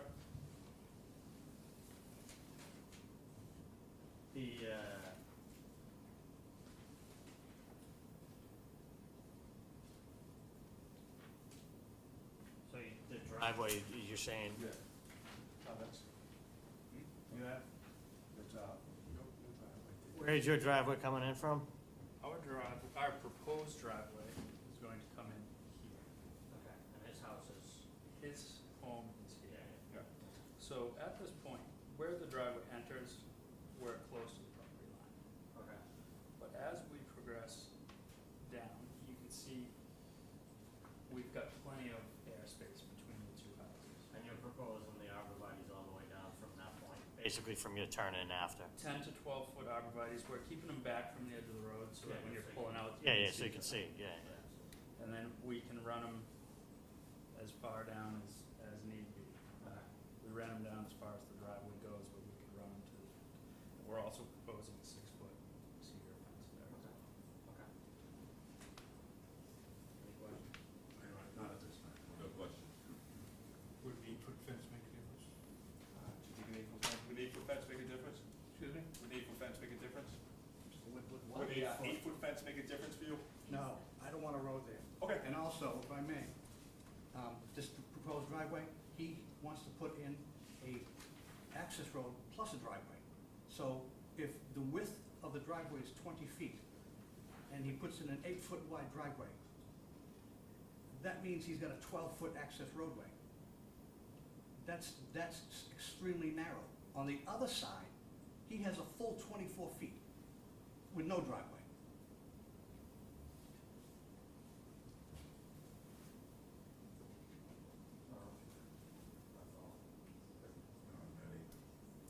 Rough on the issue. Like, I'm not following, is it just because of this pump hole? The attorney's saying that they can't turn around. Can they turn around here? That's what I mean, it's the same. It doesn't make any sense. It's gotta be like a grade issue? Is it because of the grade on that side? The city can't have it. Have you ever heard of that, Jay? The city saying like they wouldn't be able to access from that side? The lot narrows, kind of tapers on that side. I looked at it back in January. Yeah, it definitely narrows up onto that side. I mean, but, I think they had a structure there. I haven't been there since January. Yeah, yeah. I think there was a structure there that they would have to take some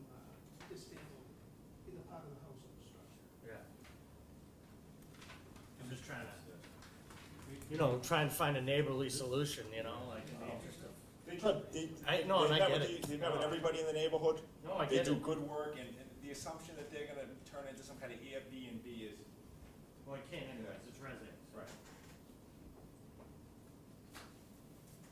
It just doesn't make any sense.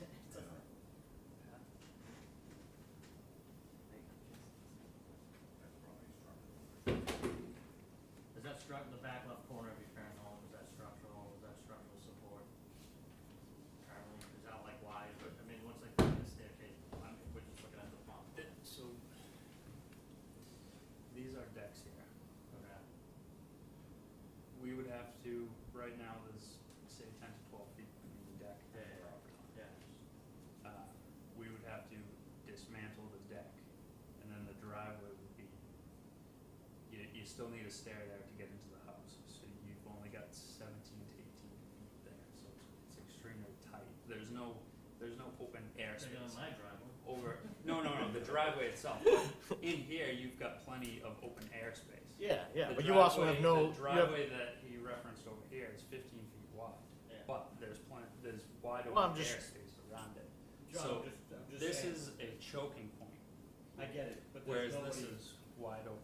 Yeah, and there's just nobody on that side is I think, like, you know, it's just the conversation. I get it's more challenging for you, but it would also be, you know, if it's really truly not an impediment outside of just removing that deck, I just don't see how that's not the better solution here, you know, for the variance to get a subdivided lot.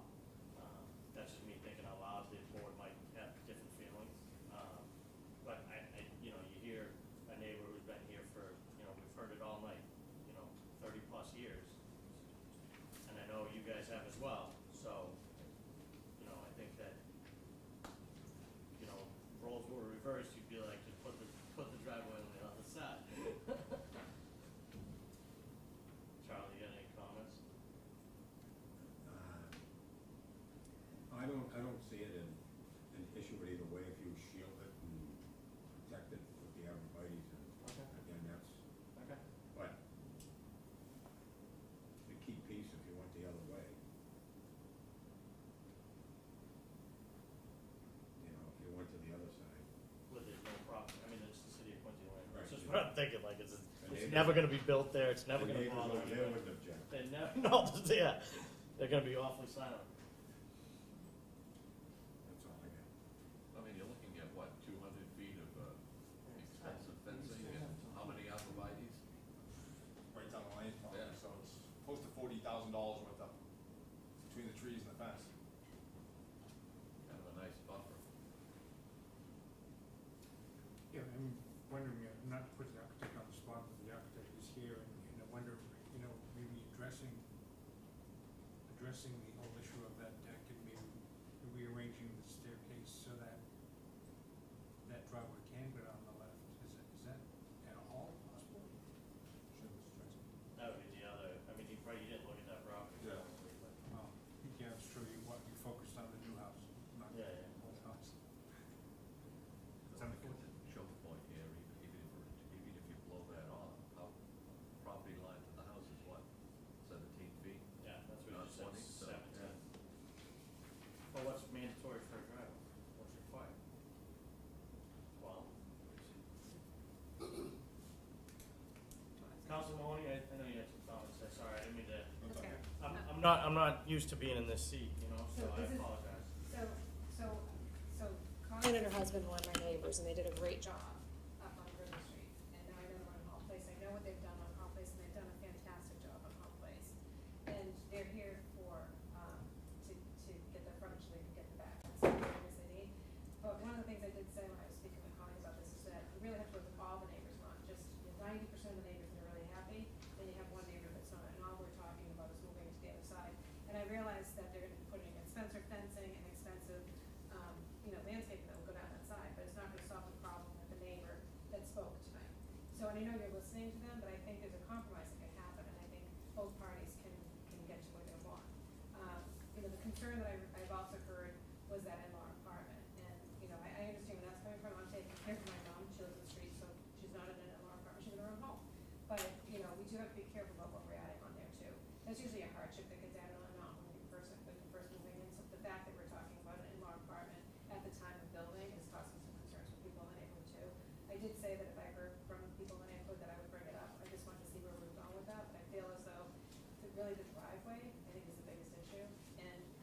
you were the neighbor, just like you said, if you're the neighbor that's on that side, the fence, the flowers, everything is not gonna make a difference, because it's changing their style of life that they've had for a really long time. And that's really what they're asking for, and I think there is a compromise that can happen, and I don't think that there's any reason for everybody to have agitated about this. I think this is a really simple fix that maybe, I didn't realize that you had to fix the deck, but I think the deck would probably be less expensive than the fence potentially, but I don't know, because I'm not the one that's with that. But I just wanted to mention that, because they do beautiful work though, and, you know, I don't, what they did to what was there before, what they brought it up to, there's no question in my mind that it's gonna increase the value that they put in. I applaud the work that they do. So I think it's a easy compromise that could happen, hopefully, for what's happening over there, and there's a win for all sides of this. So thank you. I would love to see, as I say all the time, aging in place is something we're challenged with at this board, and in-laws and stuff like that, Counselor. I'd love to see that one addressed. Yep. No, I I'll know. keep raising my hand for that one, because we get that at least once a week. Yep. And it puts us in a tough position, not because of the current owner, but usually the next owner. And there's gotta be some way where we can, you know, allow it with, you know, check-ins or whatever. I mean, I doubt that somebody's gonna move into their house and have an open breezeway where they have a stranger living there, you know. I just don't- No, I don't think, again, that's not what I'm saying. I'm just. No, I know that, yeah. I'm just strictly saying, I happen to know that it's usually the post-secondary. It's the owners, second owner, yeah. That have that. Yes, that's the one we have the issue with. Yeah. Counselor, I'd love to see you guys just go to the drawing table and just see if you can come up with that on the left side and just see if we can appease that. Is that possible? I have to talk to them, but it's, the Is that city, possible in the the- city was pretty adamant to us that it's not gonna work. Okay.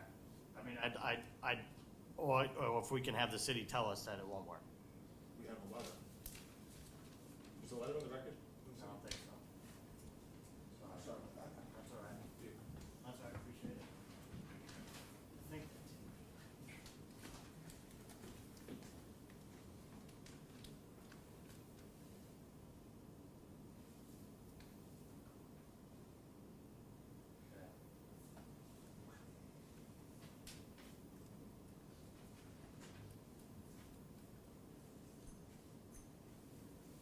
Could we read the letter? Yeah, one second. Yep. Reviewed the proposal to install access driveway to the front lot line to the rear of your property, determined that it would not approve an access driveway on the north side of the existing home due to inadequate access width for safe passage by emergency vehicles. Approved a new access driveway on the right side of the existing home because it conforms to the minimum access width required for emergency vehicles. A paving permit to install an access driveway on the right side of the property line can be issued at any time. Signed by, J.J. Beck. can they approach? Just one more. You thing. already. No, just one more, if it's just one more I thing. get it. Yeah, if I could, just one more thing. The other thing is that deck that they put on, that was a recent addition to that deck, so that's no hardship. What we're talking about is a driveway, and it's the fire department that we actually did, that was spoken to about this too, so. I get it. Without due respect, I think that's something that has to go back to review. It's not in the ordinance, it doesn't say that. The fire department is not saying that. The fact that we're getting a letter from the commissioner who's retiring is a difference there. Thank you. May I mention something too? No, you've had your time to speak, I Well, appreciate it. I need to refute something that, I appreciate it, sir. Let us have our decision, thank you. I mean, personally, I really would like to see us try and push, but I go with what our inspectional services director says. If it can't be done on that left side, then I'm comfortable going ahead. I agree. They have the right to appeal if they decide.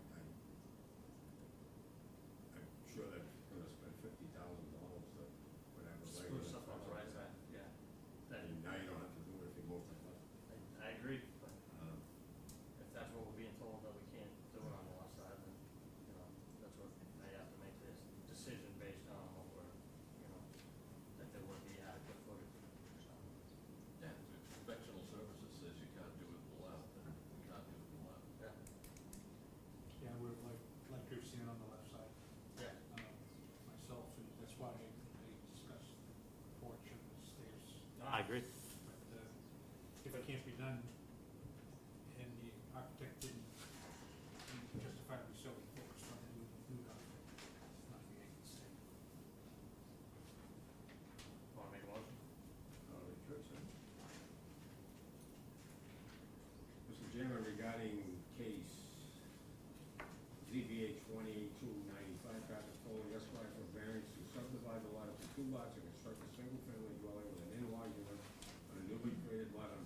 ZBA 2289, Latitude Capital LLC for a variance finding to re-subdivide the property into two parcels and build a new single-family residence on number 29 Grove Street. Applicant or their representative here. Chairman, Rob Fleming, Fleming and Fleming. Good to see you again. Thank you for hearing this matter this evening. Let me first note, if I can, you may remember, you may not, this same matter was on before this board lastly in June of '21 and received approval for the relief that we're requesting on this same application. Due to circumstances, that this particular decision by this board, has expired. The pandemic, economic and financial reasons as well, why it wasn't able to move forward at that time. Some things have happened since then.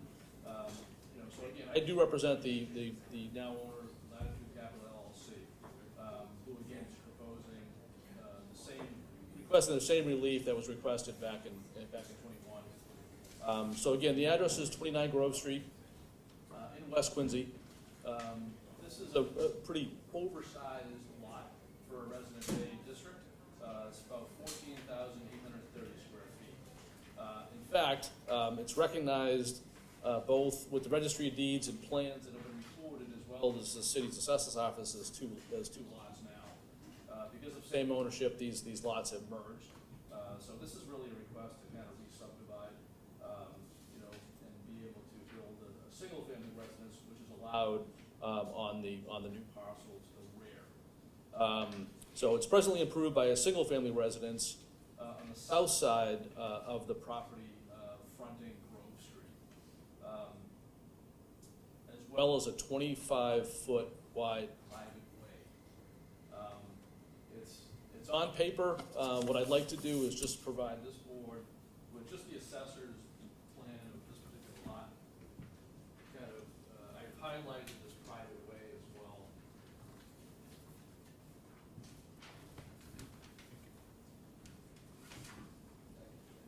To kind of show it a little bit better to the board. So it was a private way that essentially was supposed to run from Grove Street right through to Upton. That was never done. My understanding is just on the Grove Street, right off of Grove Street, there's a little area that is paved, and I think it's been used for parking by maybe a couple different neighbors, next door neighbor, and probably this property as well over the years. So again, this is for a basically re-subdividing because of zoning merger. And it's important to note as well that the new proposed lot in the back, which is kind of an L-shaped lot, we're not requesting any zoning relief to build this new single-family residence, which again is allowed in this particular district. It's over 9,000 square feet. It was designed in a fashion where we would meet all of the zoning and dimensional requirements, for Residence A. So we're meeting, the side setbacks, rear, front as well. What happens is, it creates some violations with respect to the existing single-family fronting on Grove Street. However, we are requesting minimal relief for that. We are providing the required parking for that home, 3 spaces. 3 spaces will be provided for the new single-family residence as well, which will front the private way.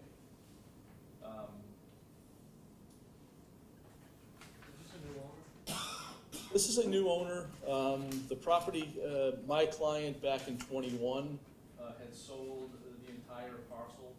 The new owner just never continued the matter and ended up losing the house through foreclosure. So I'm actually representing the private lender. The private lender now. He obviously lent for this particular individual to perfect the subdivision and build a single-family residence, and unfortunately, financial times, and hardship. Guy foreclosed it. I don't know. I don't think so. I think he gave her, because I had been working a little bit after the fact, never moved forward with my client back in '21. He ended up selling the property, but the woman that had purchased it just wasn't able to move forward and continue this matter and Form A signed by and endorsed by a planning board never was able to do it, you know, and financially just ended up losing the house to foreclosure, unfortunately. All right, so my question, nothing's changed since we approved it in July of? Nothing, Nothing. nothing. It's the same plans that I filed in '21. Just the ownership is changed? That's correct. And the file is on record? The file- At the registry of deeds? That's correct, yep. Yeah, the plan, you'll see the plan on record as well with the registry of deeds. It's actually, it is 2 lots. I did actually record the A&R plan, but that wasn't enough to protect your rights of the decision. There's no permits that have been pulled, you know, so that's why I'm here again today. I did speak to Councilor Palmucci right at the beginning, you know, and he was very adamant. He said, Mr. Fleming, is this exactly what you had filed in '21 before the board? I said, yes, yes it is, you know. Back in '21, board had some questions, and we had a couple different hearings, but they just wanted to understand the private way and rights in the private way and things as well, you know. So each adjacent property owner has some rights to the midsection of the private way. So we're able to you know, speaking to Mr. Duger at that time as well, the way will have to be improved, you know, for access to the new home entirely, you know. There'll likely have to be an agreement in place, adjacent property owners with respect to the maintenance of that portion of the way. Residents on the Upton Street end had some concerns. There's no intention of going all the way through, you know. You continue to use what you're using on the private way. There's no intention, you know, to go any further than this particular lot. You know, and so this is merely for access to the new proposed home, and that is it. Thank you. Yeah. I'm good. You answered it. Yeah. Thanks.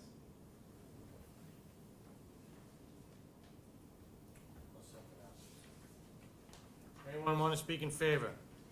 Can I see the plot plan before? Yeah, come on up.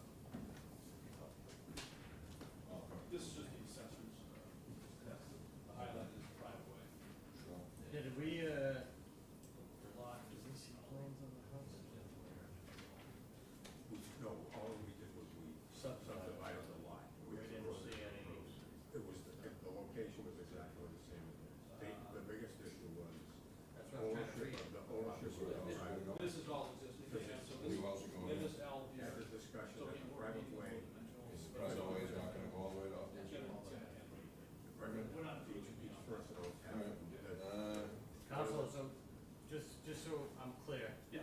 Original proposal, Yeah. a year ago, did we propose the house that would be potentially built on this? Would you need a variance for anything? Is there anything you're concerned about? Proposed home, no relief is being requested for that particular home. Okay. So we meet the frontage, the setbacks, lot size obviously as well. Okay, yeah. It's just a lot. It's just, I didn't know, so, yeah, all right, yeah, 'cause The it's just existing- on private way. So The existing becomes more non-conforming, but it's already non-conforming. Yeah, we're requesting a relief on the lot size, because we're kind of creating Yeah. that. But the frontage, you know, Setbacks stay the same. They don't- are the same, but they're not changing, so they're Yeah. really non-conforming. Yeah, okay. really, yeah. All right, thanks. Yeah, I'd say, yeah, it looks nice. I mean, it's a big lot of land there, if you're not asking for more space. another house in there, it doesn't seem like it's gonna change the neighborhood to me. Clearly, if the person had an issue with the private way, We should be here today. Like you said, that some people had an issue with it. If the people in Upton don't like the idea of it going all the way up, I think it'd be nice to just, environment for them, but other than that, I think, it looks good. You wanna beat 'em up on Yeah, that. so they don't even have rights to, Oh, they don't any have further, rights to no, go ahead. because they're not adjacent to. Yeah, because that would be part. owned by 6 feet of either side of both of those adjacent properties. Upton Since Street there's plenty of residents. land there for the house. Yeah, we've had this paper street issue before, Mr. Devine, so basically what happens is either side of the property owns 6 feet in, is that what it is? Well, half. They Half have of rights it. to it. They can't obstruct, you know, Right. travel. The biggest issue that you run into with these things is maintenance. Yeah. If he wants to Sure, who's pave, gonna be the one who drives? right, if he wants to Yeah. pave, then who's responsible for upkeep and maintenance and paving and plowing or whatever else you Right, want to do? right. That's the biggest issue we run into with these. Right.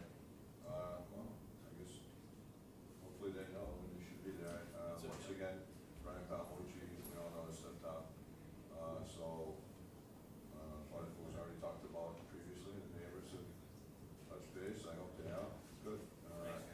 have, then I think it's great. There's another house right there. Doesn't seem like a big deal. Appreciate it. Thank you, sir. Yes, sir.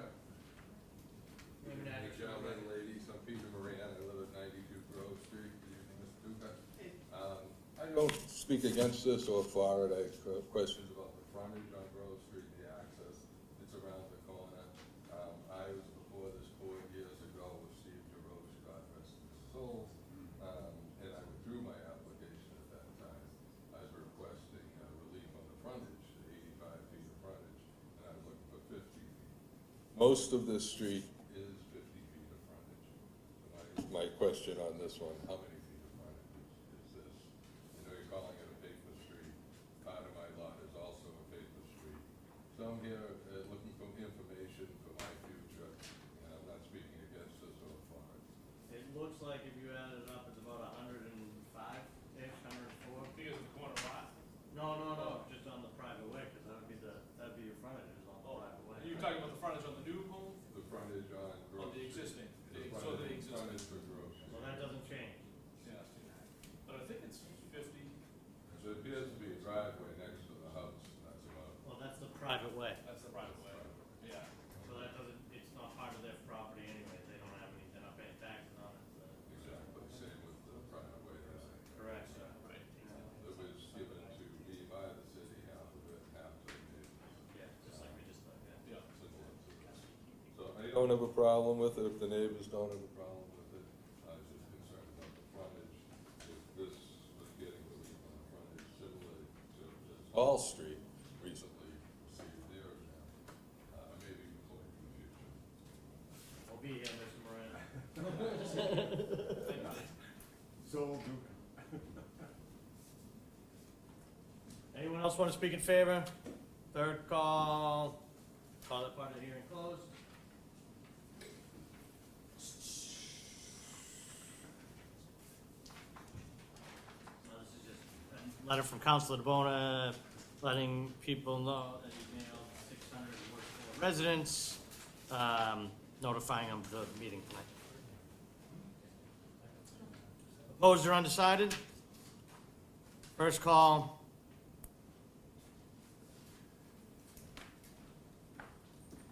My name is Mark Fitzgibbon. I live at 44 Upton Street. Live there with my wife and our 2 kids. And so we actually abut this property kind of diagonal, so it's, that's our backyard. We've lived there, we've owned the house for a little over 3 years. From what I can tell, it was always owned by a developer. The house was redone. I think it went for sale, it went for rent, it went for sale, it went for rent. It was divided previously, and I think just over the last couple of years, our observations as neighbors have been a little bit concerning, just the lawn is completely overgrown. I mean, I've never once seen the driveway shoveled, or the walkway shoveled, the steps even. There's, trash outside from the various tenants on the trash day blowing around. And I'm a little bit worried that if they get a second home there, it's just gonna be more of the same. So really, until the owner can demonstrate to the neighborhood that they can take care of the house they have, I don't think we should entertain the thought of them getting a second. Again, council said it's a new owner now. Yeah. And the potential for 2 separate owners is probably more likely than Sure. the current mess. Yeah, I just, I think about, it was developer owned, this is Right. what we saw, as Yeah. neighbors, in a neighborhood that's a great neighborhood, a lot of private ownership, everybody takes care of, lawns, homes. Yeah. It was It's lender owned now, Yeah, and I apologize on behalf of my Sure, the client, neighbors, who's I think actually they gotta clean it up. Yeah, no, and I apologize. This would be my prior client in 21 was an investor, but my understanding he had family living in the 29 Grove Street home. But he ended up selling the property soon after the decision came down in 21, and that person just wasn't able to continue with that and ended up losing their home to this lender. So it's been neglected. I'll certainly convey that to my client as well. In the meantime, as his plan is to sell the properties, but I'll convey that to him and make sure he cleans it up at this point. That's the best we can do. Thank you. Opposed or undecided? Second call. Come on up.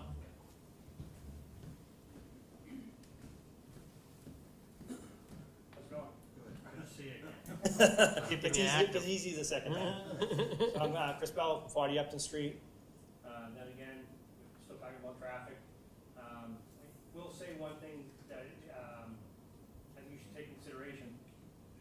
Is a lender just foreclosed on a family and says, hey, you're gone, but we're gonna subdivide your land now, because we know it's subdivided, and then we're gonna sell it.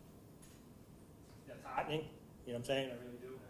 To your client, I don't know if I can speak to him, if it's up to the lender, I think it's a bad move, you know what I'm saying? Close on a family, No, I get it. and then sell their land, I mean, I understand. I've been there for 20 years, I've been in Quincy for 40, that's low. Very low. But with the traffic part of it, which I came here originally for, until I read that, I didn't realize it was foreclosed, I thought they were selling it. Because like I said, I got a letter on the 17th of November from Noel that this was happening. These letters don't come out to us like we should get them in enough time. Like I said, I didn't know about the one in Furnace Brook, that was news to me. We live in the area, I mean, we should know about it. So like, I mean, again, part of the zoning code, right, we only have to mail, like, it's. No, I understand that, but, It's ridiculously low in terms of even. but it's for- impactful, so. No, no, I know that, that's why, that's, you know, that's why we have ward councils, hopefully that, you know, unfortunately yours is, you Yeah. know, moved on to greener pastures. We're not gonna go that route. So, but with that being said, and I understand that, but with the traffic we're talking about is so impactful to that area, it affects all of Ward 4, no matter if it's a Furnace Brook or if it's on Grove Street. An extra family with 3 people in the house is 3 extra cars on Grove Street, that's impactful to the area. Director Grennan said he's doing an extensive study, and there's something on the end of Grove Street in Bates right now. Well, it's been there since before Thanksgiving. And they're tracking the amount of cars going through here. So we're tracking the cars that shouldn't be on the road or cutting through, and now we're adding another house with 3 cars potentially. Or 3 renters, whoever. But I will say that I'm a little upset that I found out that they foreclosed on that house. I never knew the original owner. I seen him out working on his house in, I think, 2020. And in 2021, I seen a for sale sign. So I said, oh, they're selling. Didn't realize it. I think that was another owner, I think there's been. There's been 3? Yeah, Okay, yeah, so yeah. No, I I didn't think know. there's somebody in between I seen a that guy you- work at his yeah. house, and I said, great, Quincy's, everyone's starting to do their house over, great, it looks good. The house is, you know, there used to be a train at the end of that street. There was never that many cars. We used to walk to school, now you get run over. So,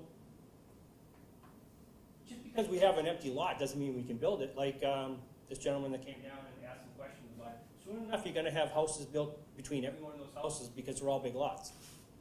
Quincy was never designed for that. Infrastructure, you know, the utilities, the 911, I mean, all that stuff, schools, I mean, are we really gonna take the city to that level and then start saying, we don't have enough space in schools, we don't have the resources to plow the streets and take care of these cars? I think we're in deep trouble with the amount of housing going up in Quincy so fast, like on Hospital Hill, and I think we're gonna end up being sadly mistaken of what happens to the city of Quincy. Not to be fresh, but it's the whole region of town. No, I understand that, it's just, I've been there for 20 years in my house right now on Upton Street, I've been in the city for 20 more years, I'm a gardener. And like I said, in the last 10 to 12 years, the city's traffic's been going down the tubes. I've been in close contact for over 4 years with the problems with the traffic, the speeding, the nonsense in the area since Chris Casani. They say for a year and a half, they weren't driving and it's still not. no, true, but Chris Casani said to me, and I quote him, "It's the city, get used to it." And I said to him, well, I'm not gonna do a study. Back in 2019, he did a study. In 4 hours, 1,100 cars went by my house on Upton Street. Cutting through Milton, right? So they're coming off the expressway, by Bates, Grove, up my street. Okay. 2022, Director Grennan did a study. Take a guess how many cars passed by my house on 40 Upton Street? In 7 days. 15. 27,000 cars. It's 250 cars an hour that go by between 6:30 and 10. So 250 cars every hour, like rapid fire. And then a gentleman wants to subdivide his lot, a real estate agent or whoever he is, wants to subdivide that lot, because it's worth $400,000 a lot, and put a house there and add 3 more cars potentially to the street, 3 more potentially to the schools, 3 more to the utilities. I just don't understand why we're growing so fast and not taking into consideration what's gonna happen in 5 years. I think the city should slow down. I think we should take a step back and stop the building. I mean, Weymouth's doing it, other cities are doing it, they have to just step back and say, let's just see how this is gonna go, because this could get ugly. To make our job a lot easier. And I agree, and I don't fault you guys for doing what you guys do, because, Unpaid job. no, but I think it's very easy to say, well, you know, he has the land. Well, he has the land, he does. I have land in my backyard, doesn't mean I should put a condo in my backyard. We could try it. I just wouldn't, because I think it's taking away from what the city of Quincy used to be. It was a small town feel in a big city, that's what it was. Now it's a big city, feeling like a city, and I don't think the traffic, that, you know, like I said, Director Brennan, I think he's shocked that people are really starting to hate the city for the traffic. I really do. And I thought, you know, I don't know if you know, I have a lot of conversations with him and Noel, and I used to have a ton of conversation with the mayor's office and Brian Pamucci. And it's not going good for the city. As much as I like to see the nice fancy building in the center, it does nothing for me. It does really nothing for me. I don't go into the city to say, hey, there's a big apartment building in there. I don't think it helps the taxes. It doesn't help me lower my tax rate. It does nothing for me. So either you start pushing people out because they keep on building these places, or they overstuff all these little properties with, you know, 3 families and 6 families and 12 families and 46 families. I just disagree with it. I appreciate the passion, Mr. Powell. I appreciate you listening. Thank you. Anyone else opposed or undecided? Okay. John, you spoke in favor of this one when we approved it last year. Do you want to speak in opposed? I kept forgetting my notes as he was speaking, and my short-term memory is so bad, but things change over time. I just want to get up. I'm sort of like undecided on this. One thing I don't like, I do not like, building a house behind another house. You know, like, so if that house behind the other house, if there are party animals in the front houses, whatever, or their car lights are slashing, but that's a common thing that we've been doing throughout the city. I mean, what everyone is saying about traffic, when I was coming off the highway tonight, it was insane. I mean, when I got off the Bergen Parkway, when I was right at the Home Depot, my thing still said 14 minutes to get to Quincy City Hall, and I'm only like 1.2 miles away. So I had to take that left and, you know, pretend I'm going to State Street, and then take a right and cut down Liberty Street. You cut through somebody's neighborhood, John. Well, but I mean, I wanted to get here to the meeting before 6, so I'm not missing anything. But that's what we're doing because of development. It's kind of like, you know, if we were in the North Shore and you got off in Medford or Somerville and Cambridge, or that's what we are. We're a city now. We can never go back. But what people do have to think about is the long term, okay? And in the long term, I don't think there's going to be as many cars. And that's what the future really is, because there's absolutely no way we can keep squeezing more cars and more cars. So the new people who move to Quincy aren't people who are coming to Quincy who have 2 cars. We have like 1 car people moving to Quincy. So I mean, it's a cluster. I mean, this isn't a, you know, we don't want to turn our zoning board into a circus, but we definitely need better, like you were saying, better rules that the city council can do, so you guys can make decisions that make more sense. Maybe they had rules and we wouldn't have to make any decisions. You'd have to abide by the rules. Well, the rules seem to be different for some people, and that's the problem that I always have. I like equal treatment to everybody, but that's not how the world works, okay? And the way the world works is that, like, you know, out of all the projects, we do need the new growth. One of the reasons that we can't slow down, like Weymouth or Braintree, is we have over $1 billion in debt. So our city has turned into basically a corporation where we're renting property. John, we're talking about this project. I don't need a diatribe about our tax situation, John. Well, I mean, the gentleman was saying his taxes weren't going down. I We have the understand. tax hearing coming up on Monday, and I think my taxes are going down this year, so thank you. Sorry, John. Thank you. Council? We can do that Monday night. Yeah. All right, so I do have to, this is my neighborhood. Yeah, no, absolutely, this is So, your street, this is your world. So, and I'm gonna talk about my neighbors on Upton Street and absolutely agree, it's a huge problem. They didn't mention that they talked to me, but I walk by their houses, that's why they talked to me, not just comment, I just walk by. The issues that we're having here is that a couple of years ago, we did have, on Zoom, we had a meeting, the next door neighbor was saying that they're using that private way as it's a driveway. It's currently parked, there's cars parked both sides, it's not a private way, it's a driveway. And if there's gonna be a private way, there should be parking, they should be parking in a driveway, and the rest of it should be open, it's not. And by the way, maintaining your home doesn't mean going out, I don't care if it's owned by a lender or who is being weed whacked, that's how they're doing it, it's growing sky high and being weed whacked. And here's an opportunity that we're saying, we might have made a mistake when we subdivided this a couple years ago, leave it alone until somebody wants to come and tell us what they're gonna build on it, because quite honestly, it's not being maintained right now. I'm concerned about this because this is something that the neighbors were really very adamantly opposed a couple of years ago, and the decision was to let it happen, and then it got foreclosed or whatever happened, however it happened, and we're here. And this has happened in many other places where we have great plans that were put before this board, and you give them the forgivenesses, and then the next thing you know, they're selling it, and the very thing that we thought we were getting, you're not getting, they're coming back and showing you something else. It's a little disturbing, that's happening all over the city too.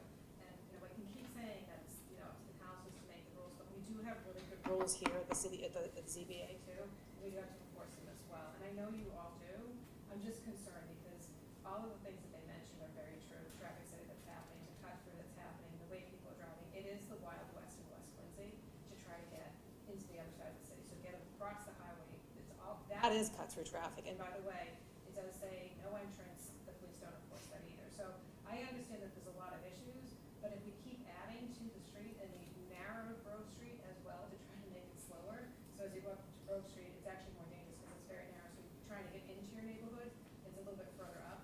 They narrow the street to make people go slower. So now it's two cars can be able to get by. So it's really, it's a lot to think about, and you have to go see it. I know when we were looking at things before you guys went up and looked at it, but it's a bad corner where they're putting this, and it really is something that I think if we could rethink it or slow it down or not do it yet until the traffic study comes back, it would be probably best for this neighborhood. Thank you. Thank you, Council. Opposed or undecided, last call? All that part of the hearing closed? I kind of agree that, like, I didn't think there was any issues with it, but I'm like, why are we approving this without knowing what the other Ed does. It's not, I don't think it's, I think it's just a reaffirmation of what we already did and by Well, it's not being a direction. it's not a reaffirmation because it's a completely new applicant.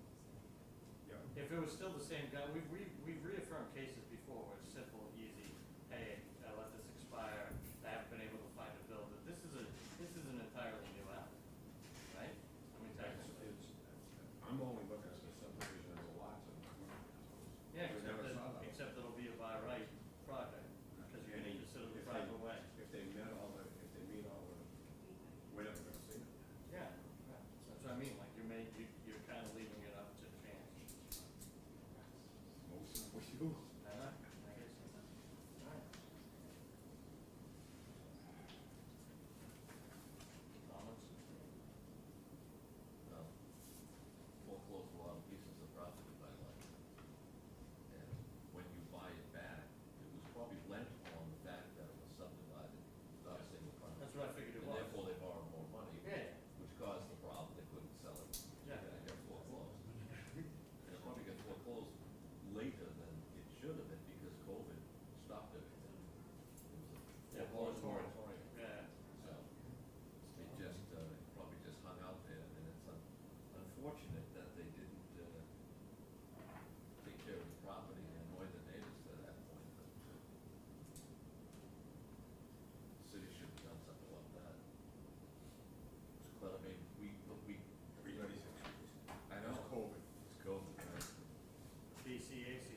and we have a new owner. Am I incorrect in this? The prior decision has nothing, no impact on this decision. So the council has asked us to wait for a traffic study to be done. But that's for that independent project, we're not gonna do a traffic study for a single-family subdivision. I thought there was a different traffic study. No, for this, for, I mean, we're not gonna try, I mean, then every time you're gonna set a precedent, every single home, you're gonna request homeowners to have a. No, she was talking about the traffic study on. Yeah. Forest Brook and Rotary, the state rotary, the state. They're doing one up here too, they're doing it on Grove up in the back. On Grove, yeah, they're doing it up on the But it's- cut through. But it's part of this area, it's cutting the line, the very house we're talking about, they're going by. and Yeah, except you will never come out on that side, so you're just on the other side, you're not on Upton. No, they cut through on Lowell Street. You cut through? I don't cut They would be driving on Grove Street, they wouldn't be, they'd be coming from the highway going. Yeah, they're not gonna go up Upton, they can't go up. They'll go Bates to Grove to Upton, or Bryant to Upton. Well, aren't you saying the road goes on to Grove, so you're not even, it is gonna be a traffic problem coming out, because, am I wrong, is the cars coming into Grove Street? Yeah. Yeah, so they're actually going to where all those people are shooting through. Straight into it. Yeah, yeah, no, yeah, this Upton really is, if it's not going through, then it's not Upton. Anyways, I mean, it's independent of that, I think you could, I think it's an entire village, so that's true, I don't think you need that for a emergency for right now. What is your opinion on the application? I mean, I don't, I mean, my opinion is I don't like approving something without knowing who my applicant is, you know, like this guy, this lender is not gonna build a house. Yeah, he's gonna, I mean, he's not building anything, he's trying to recoup his money. Is Latitude actually gonna build a house, or are they gonna sell the He land? has it under agreement with a single-family home builder. Single-family home builder. Well, there's no plans, we wouldn't even see him, because it's by right, right? Because they meet all the conditions of the zoning. I mean, I don't know how you're gonna build that by right, with the setbacks. He just did it, they met them. They met them Very, all it's the a way. very, very modest home. Very long. Yeah. Yeah. Because that rear setback creeps in quick. Yeah, but that was important to him to meet all the dimensional requirements, you know, when he designed it. I mean, you're gonna come 25 feet off the front, right? 20 feet off the front, 25 feet off the back, so you're gonna build a 5-foot wide house? I mean, that's the only way you could do that by right, you're gonna hit the rear setback right here, because this bumps out. They're gonna make it. Yeah. Alright, well. I mean, make a motion, I'll approve the subdivision, I mean, there's no chance you can build a by right house. Mr. Chairman, regarding case number ZBA 22-89, Latitude Capital LLC for variance and a finding to re-subdivide the property into two parcels and build a new single-family residence on the premises number 29 Grove Street, Quincy. I make a motion to grant the requested variance and finding. And just to confirm, if they're out of whack on any dimensions, they have to come in front. I would put a condition. Okay, for a condition that, you know, only, that if the, To meet all of if they existing meet all, zoning yeah, by right, setbacks. yeah. It's all reviewed when it's filed. Right. Okay, and that's, okay, and they have to meet the existing zoning. They have to meet setbacks. existing zoning setbacks. That's a condition.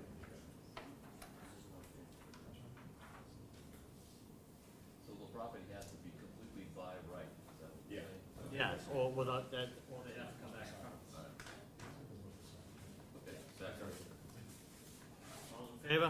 Aye. Opposed? Thank you very much, Ben. Make a motion to, Make a motion to adjourn. all those in favor? Aye. Opposed?